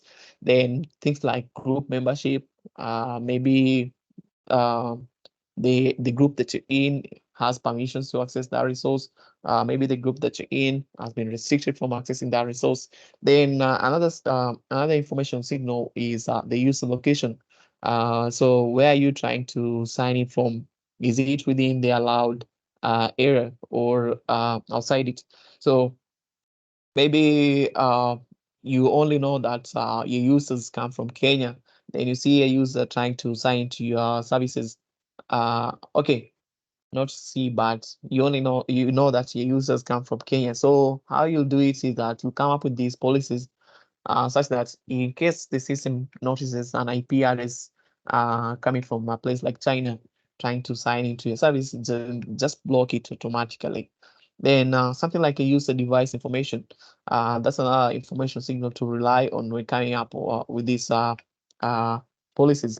So user device information could be, this also will just depend on your organization setup. So for instance, maybe you clearly know that within that small organization that you're having, everyone is using Windows 11. So there's no one using Windows 10. So that could be a user device information that you set up such that if you see anyone else using something else other than Windows 11, block that user. Maybe it's a user device information based on the operating system that you're running. You don't have Linux users, you only have Windows users.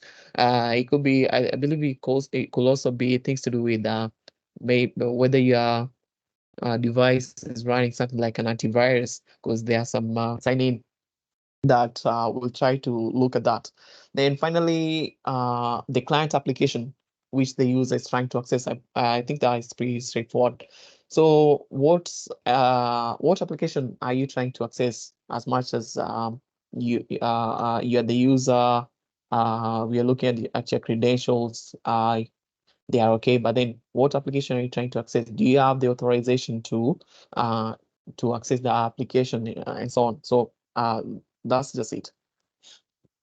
So once again, those are the conditions. And then the controls could be things like allow access, block access, or require MFA if the defined conditions are matched in the authentication request. Then, so this is just a screenshot showing you where you can set up the conditional access.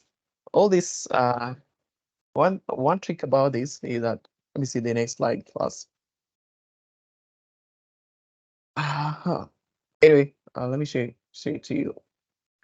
So when you go back to the Home tab, Microsoft Entra ID, and just navigate back to security once again, then we have this protect option, and up the protect under the protect block, you have conditional access. So you can come up with the conditional access on how you want to use this authenticating itself. Uh,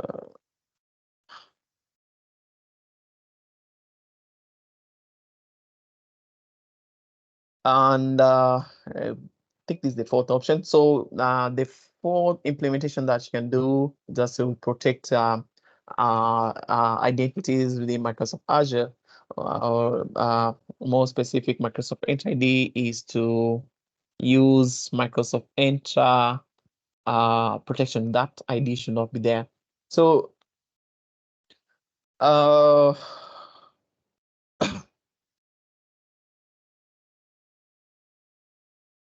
uh, so I'll just go through the description that is there to maybe give you a flow of what identity protection is in this case. So identity protection can be defined as an automated identity risk detection service provided by Microsoft.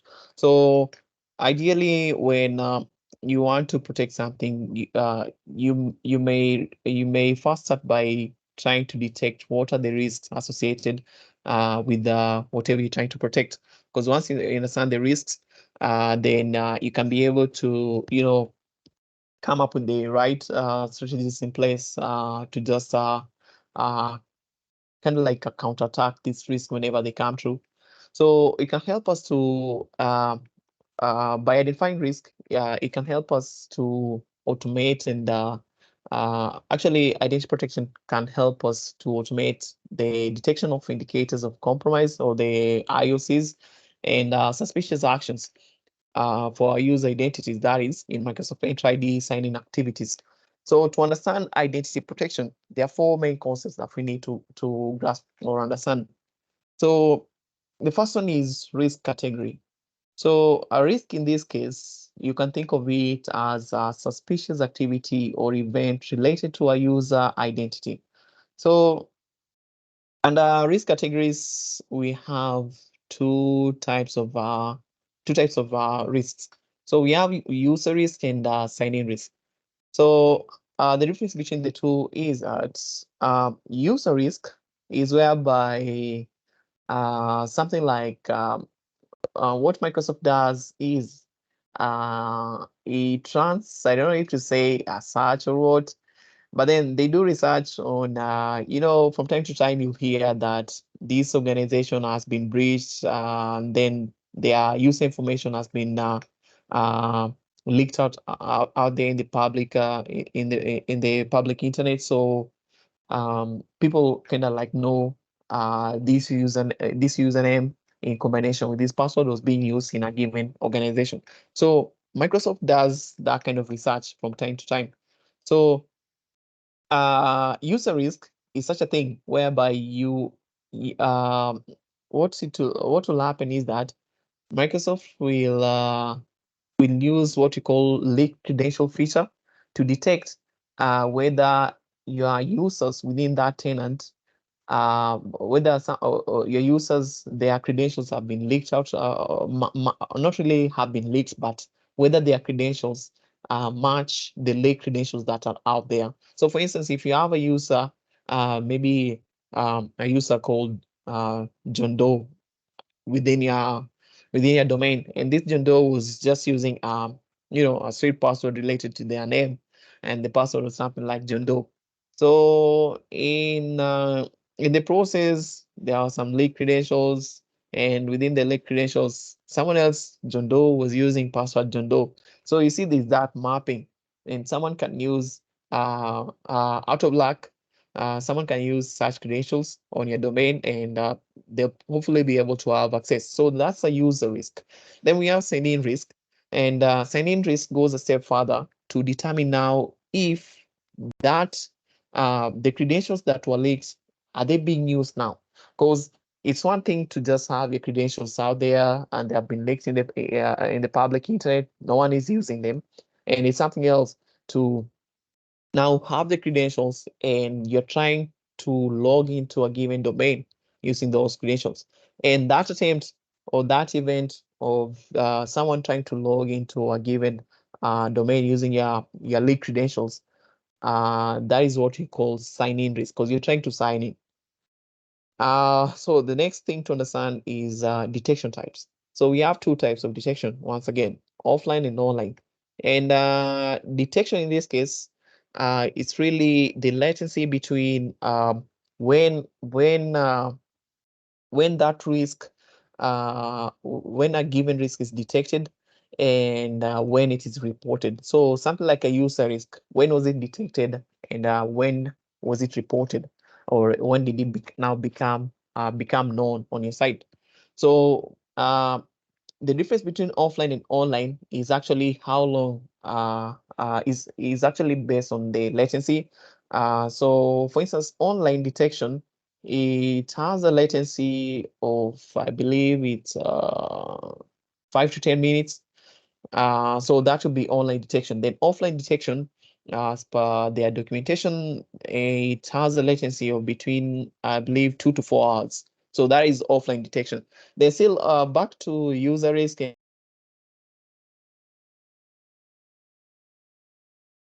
a number of different types of sign-in risk. So for instance, let me just see if I have it here already. There's a page here, trying to see. Uh, so yeah, this is it. So on this page, you'll find all these what are risk detections, their types, and all that. So this, for instance, under sign-in risk detections, we have these the following types of risk detection that can be detected as sign-in risk. So, for instance, we have a typical travel, and you can see that the detection type is offline, and the type of licensing you need for you to, uh, enjoy this feature is the premium licensing. And so the list continues all the way down. Then good thing is that we'll be having they you can click on the links to just see description of for instance what's a typical travel. I believe that's whereby a user signs in that instance when maybe you've signed in from Nairobi. Then in the next like 5 minutes, 10 minutes, the system detects that okay, someone else is trying to sign into your account from the UK. You can't travel that fast. So ideally, that's what you call atypical travel. But anyway, there are descriptions to all these types of detections. Quite a lot, but it's just good to know some of them. For instance, anonymous IP address. Uh, Another common one is password spray, whereby it will detect if this is a password spray attack sign in, whereby someone is just trying to do that password spraying, testing a common password on given usernames. Um, Malicious IP address. This would be based on the reputation of your IP, whether in the past your IP was associated with something like a botnet or maybe malware that originated from it. So then we have user risk detections. One, the common one that you need to be familiar one, I think, is this one, lake credentials. But anyway, it doesn't mean that you should familiarize yourself with the rest. But anyway, lake credentials, you can check that out. You can see that it's calculated offline, and there'll be that information there. What's to do with leaked credential, but basically it's what I told you, whereby you have credentials leaked out there in the public internet, and Microsoft is just trying to see if your user credentials match such credentials. So that is to do with risk categories and detection types, offline and online. Then the third thing to understand is the risk levels.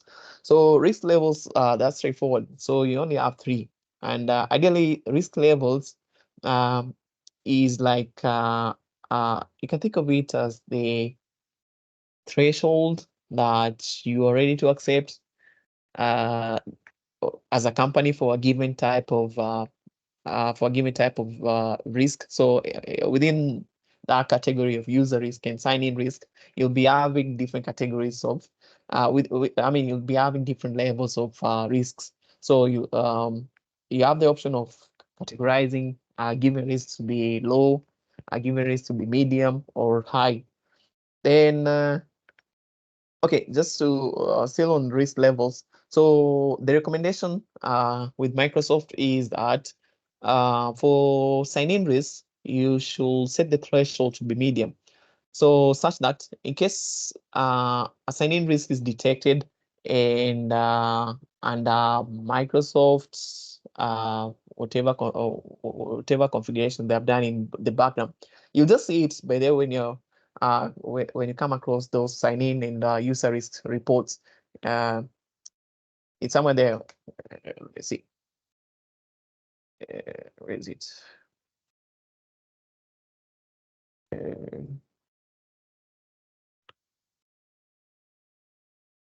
Police.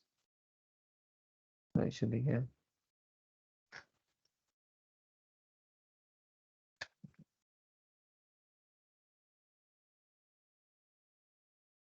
So you can see that and our reports here, for those who are still following along. So under reporting here, uh, that's where you'll get some things to do with your risky users, reporting on risky users and all that. And of course, it will categorize as well the risk level of the detected type of risk. So risky sign-in and risky users, what's the associated level of those risks.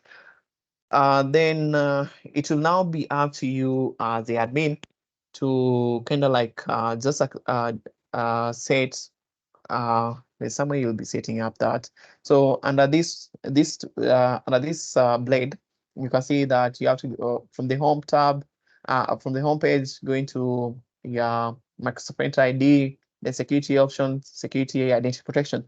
So you can come here, or maybe just show it to you. So I'll just go back to home, Microsoft Enter ID, and security once again. And where is it? So there's this option, identity protection. So it's here that you can set up once again conditional access. But then what I want to show you is user risk policy. I don't think. Anyway, so from this blade user risk policy, you can decide what's like the risk level, the user risk threshold that you're willing to take as an organization. So with the user risk level, the recommendation is to set it to high, such that if the detected user risk level is high, then that user, what will happen is that they will be required to reset their password. Then with the sign-in risk policy, the recommended threshold is should be medium, such that if sign-in risk is detected to be medium for a given user, then they'll be required to log in, then provide MFA. So that's all policy based. Let me go back. So then there's this third concept to understand, which is now the policies themselves. Actually, I think I went ahead of myself because when I was talking about sign-in risk threshold being high or medium, that was to do with policies. And the page I just showed you, that's why you can configure policies. Then under policy still, there's this option, there's this something to do with Microsoft Enter ID MFA registration policy, because ideally you want to make sure that all your users are registered to use MFA at their very first interaction, at least. If not so, maybe you can set up a time allowance of I think the maximum is 14 days, or at least after 10 logins. So uh, you after maybe say 10 logins or 14 days and the user has never set up their MFA, then ideally they should be cut off and just be forced now to register for MFA. Otherwise, in normal occasions, they should just set up MFA at the very first instance. Why is that important under policies? So it's important because maybe you set up, like I said, you've set up your sign-in threshold to be medium.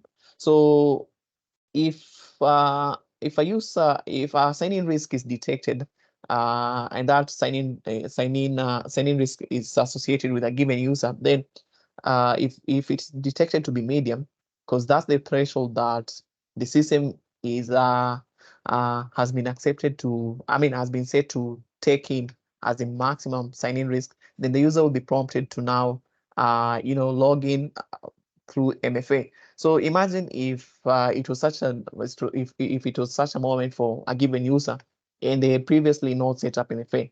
What this will do is that the user will be logged out of the account. Then they will have to lodge a request to you as the administrator.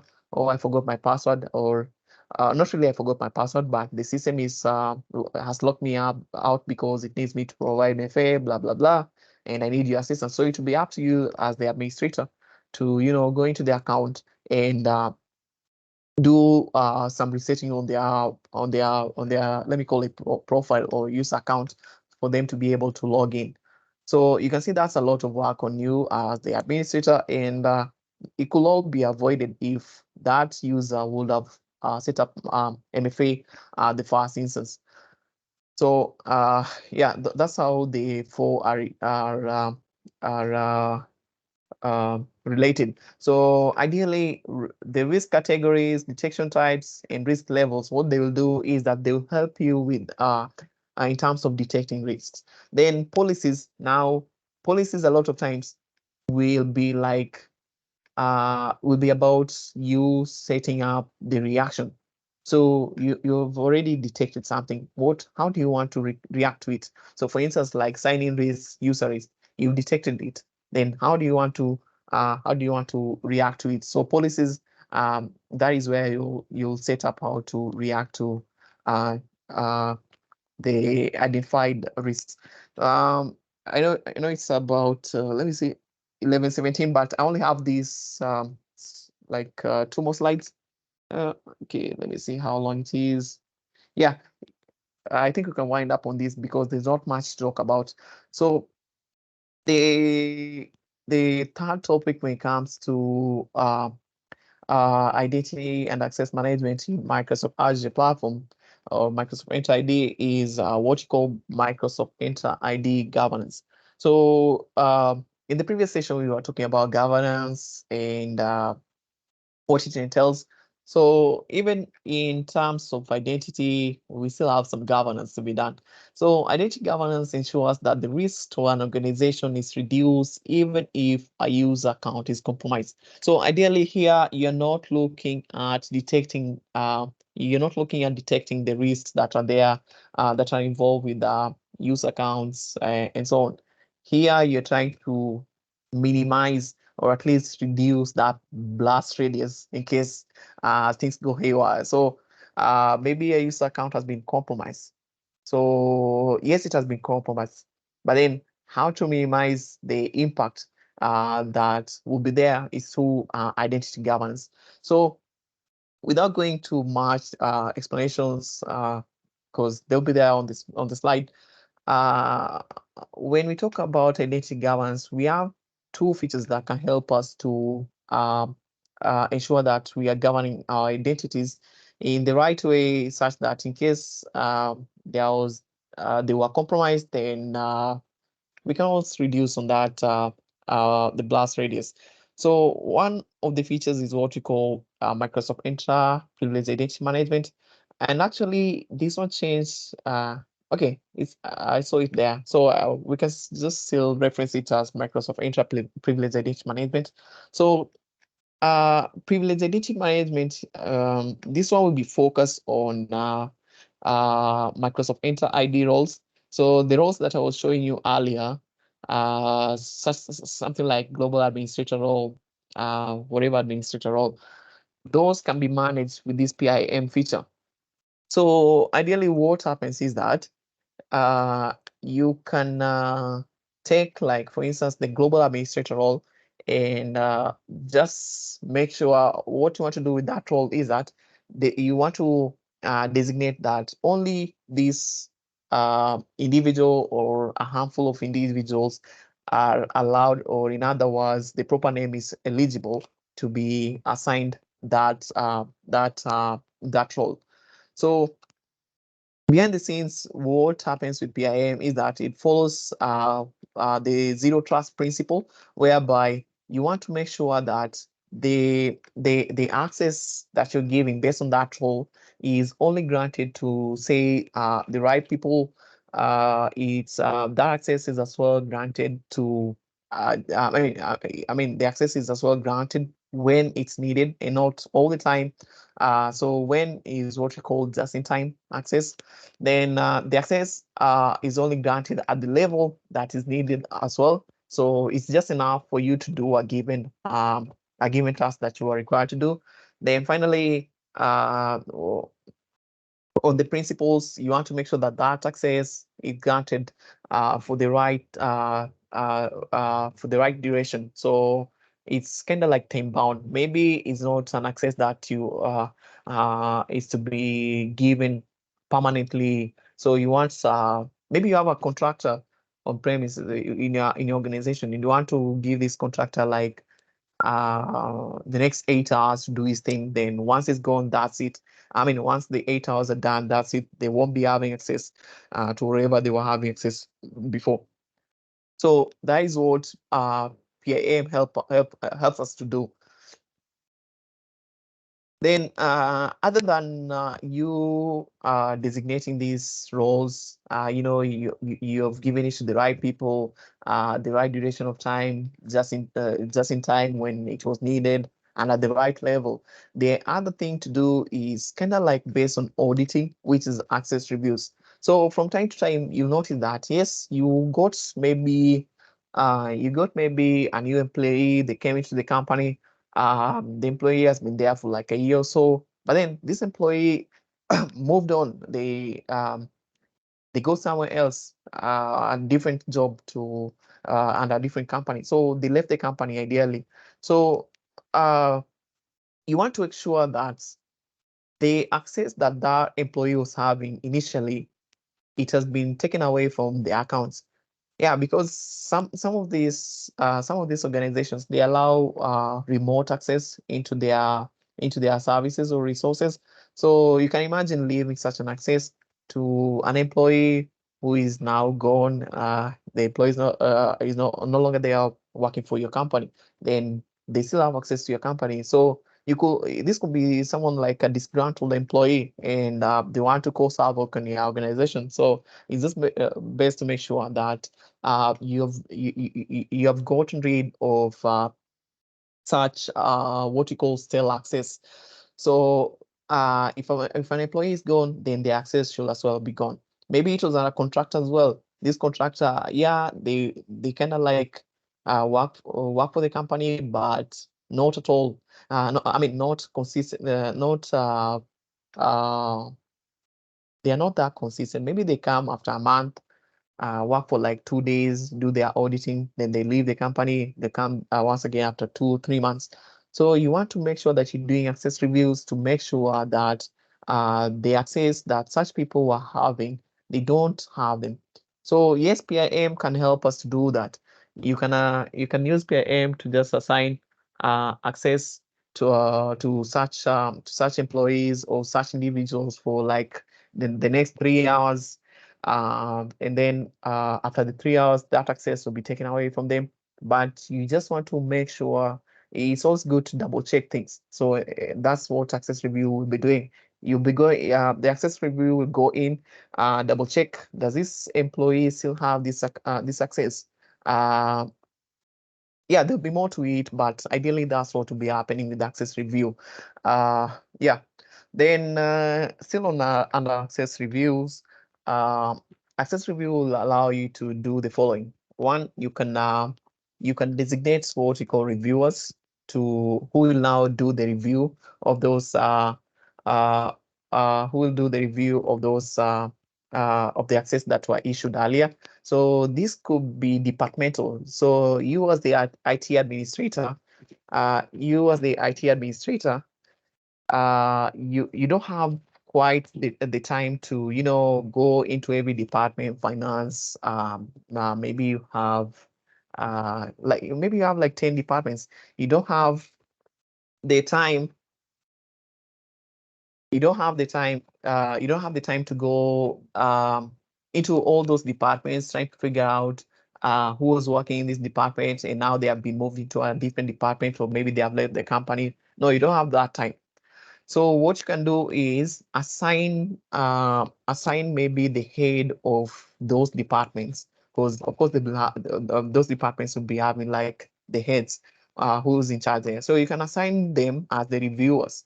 So at least they can now do that job for you and just look at their department of like 10 people and say, okay, previously we were having so and so, but now he has left the company. So he'll review such access. If the person is not there, then they can take away the access that they were having. And maybe if the person is still around and they sure need the same access that they were having, then what they can do is they can extend the access of those individuals. So ideally, that is approving and revoking. Approving is whereby you're just extending the access.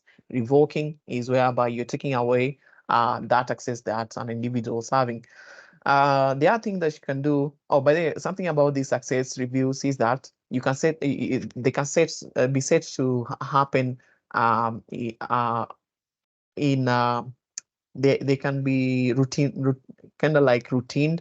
So you can do access reviews maybe after every 1 month, depending on what you decide. So it will be coming in as a reminder. Maybe on your email, you'll get a prompt. You have to do access review on the following users. You have to do access review on the following roles that were issued. So that's how they'll be coming in. They will remind you to do it. Then the other thing that you can set up is self review. So ideally, this is now the end user themselves. They are trying to assess themselves. Do I still need this role? So maybe this is a contractor that was there working for you. So they could get that prompt.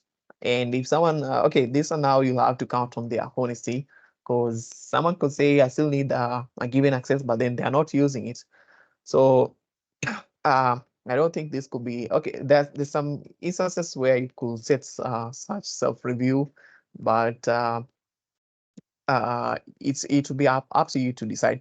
Then you can configure the default behavior, and in this case now it's like you can set the kind of uh, the kind of action to be taken on a given access beforehand, or based on what you call system recommendation. So let's say you do access reviews after every 1 month. So you know very well that you are having a given contractor who by maybe the 15th or by mid-month, that contractor will be done with their job and they won't be needing the access they were having. So in such an instance, you can set that whenever the access review is being done, then that access that the contractor was having, it to be removed, or in other words, it will be revoked. So you can see that this way you're setting the access review beforehand, kind of, but in a manual way. Then you can as well set the access review to be such that whenever the access review will be happening, then no changes will be done.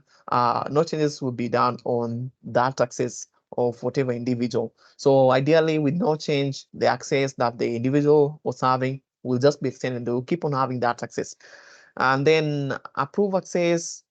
This is whereby you now you've set it such that when the access review will be happening, someone else will need to come in, and maybe it's you. So for a number of individuals, the access will be kind of like suspended till you go in manually and approve that so and so still needs the access. It may be an instance whereby you need to call the HR and figure out, do you still have this contractor with us? Do you still have this given individual with us? So that maybe you can approve or yeah, approve or revoke their access. Then finally, you can take recommendations. You can say that when the access is happening, access review is happening, the system will just take recommendations based on its analysis. So these recommendations will be based on whether the user has signed in within the past 1 month. So ideally, if the user has not signed in within the past 1 month, of course, that way it seems like the user is not there with us. The user is not using such access, so the access will be revoked from them, or ideally removed from them.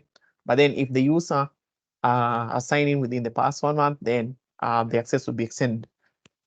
And this is just a screenshot to let you know how to go about access, PIM, and access review. So for instance, when I showed you about roles, these are the same roles you saw on previously, application administrator, blah, blah, blah.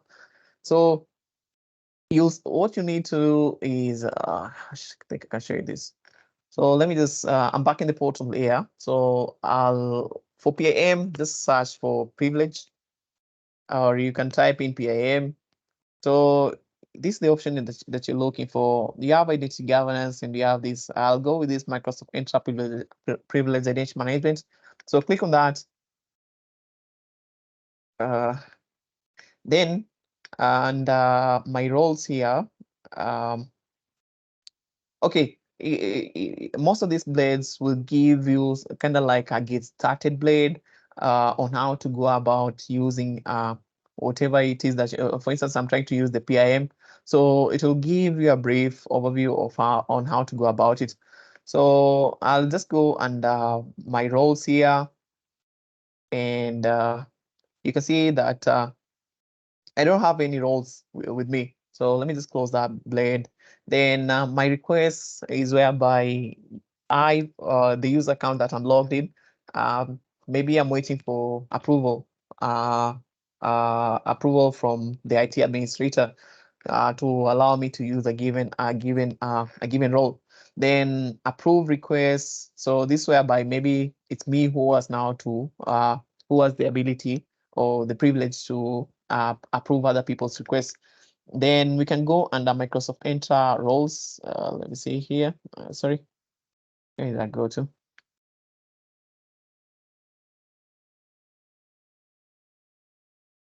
So yeah, roles here.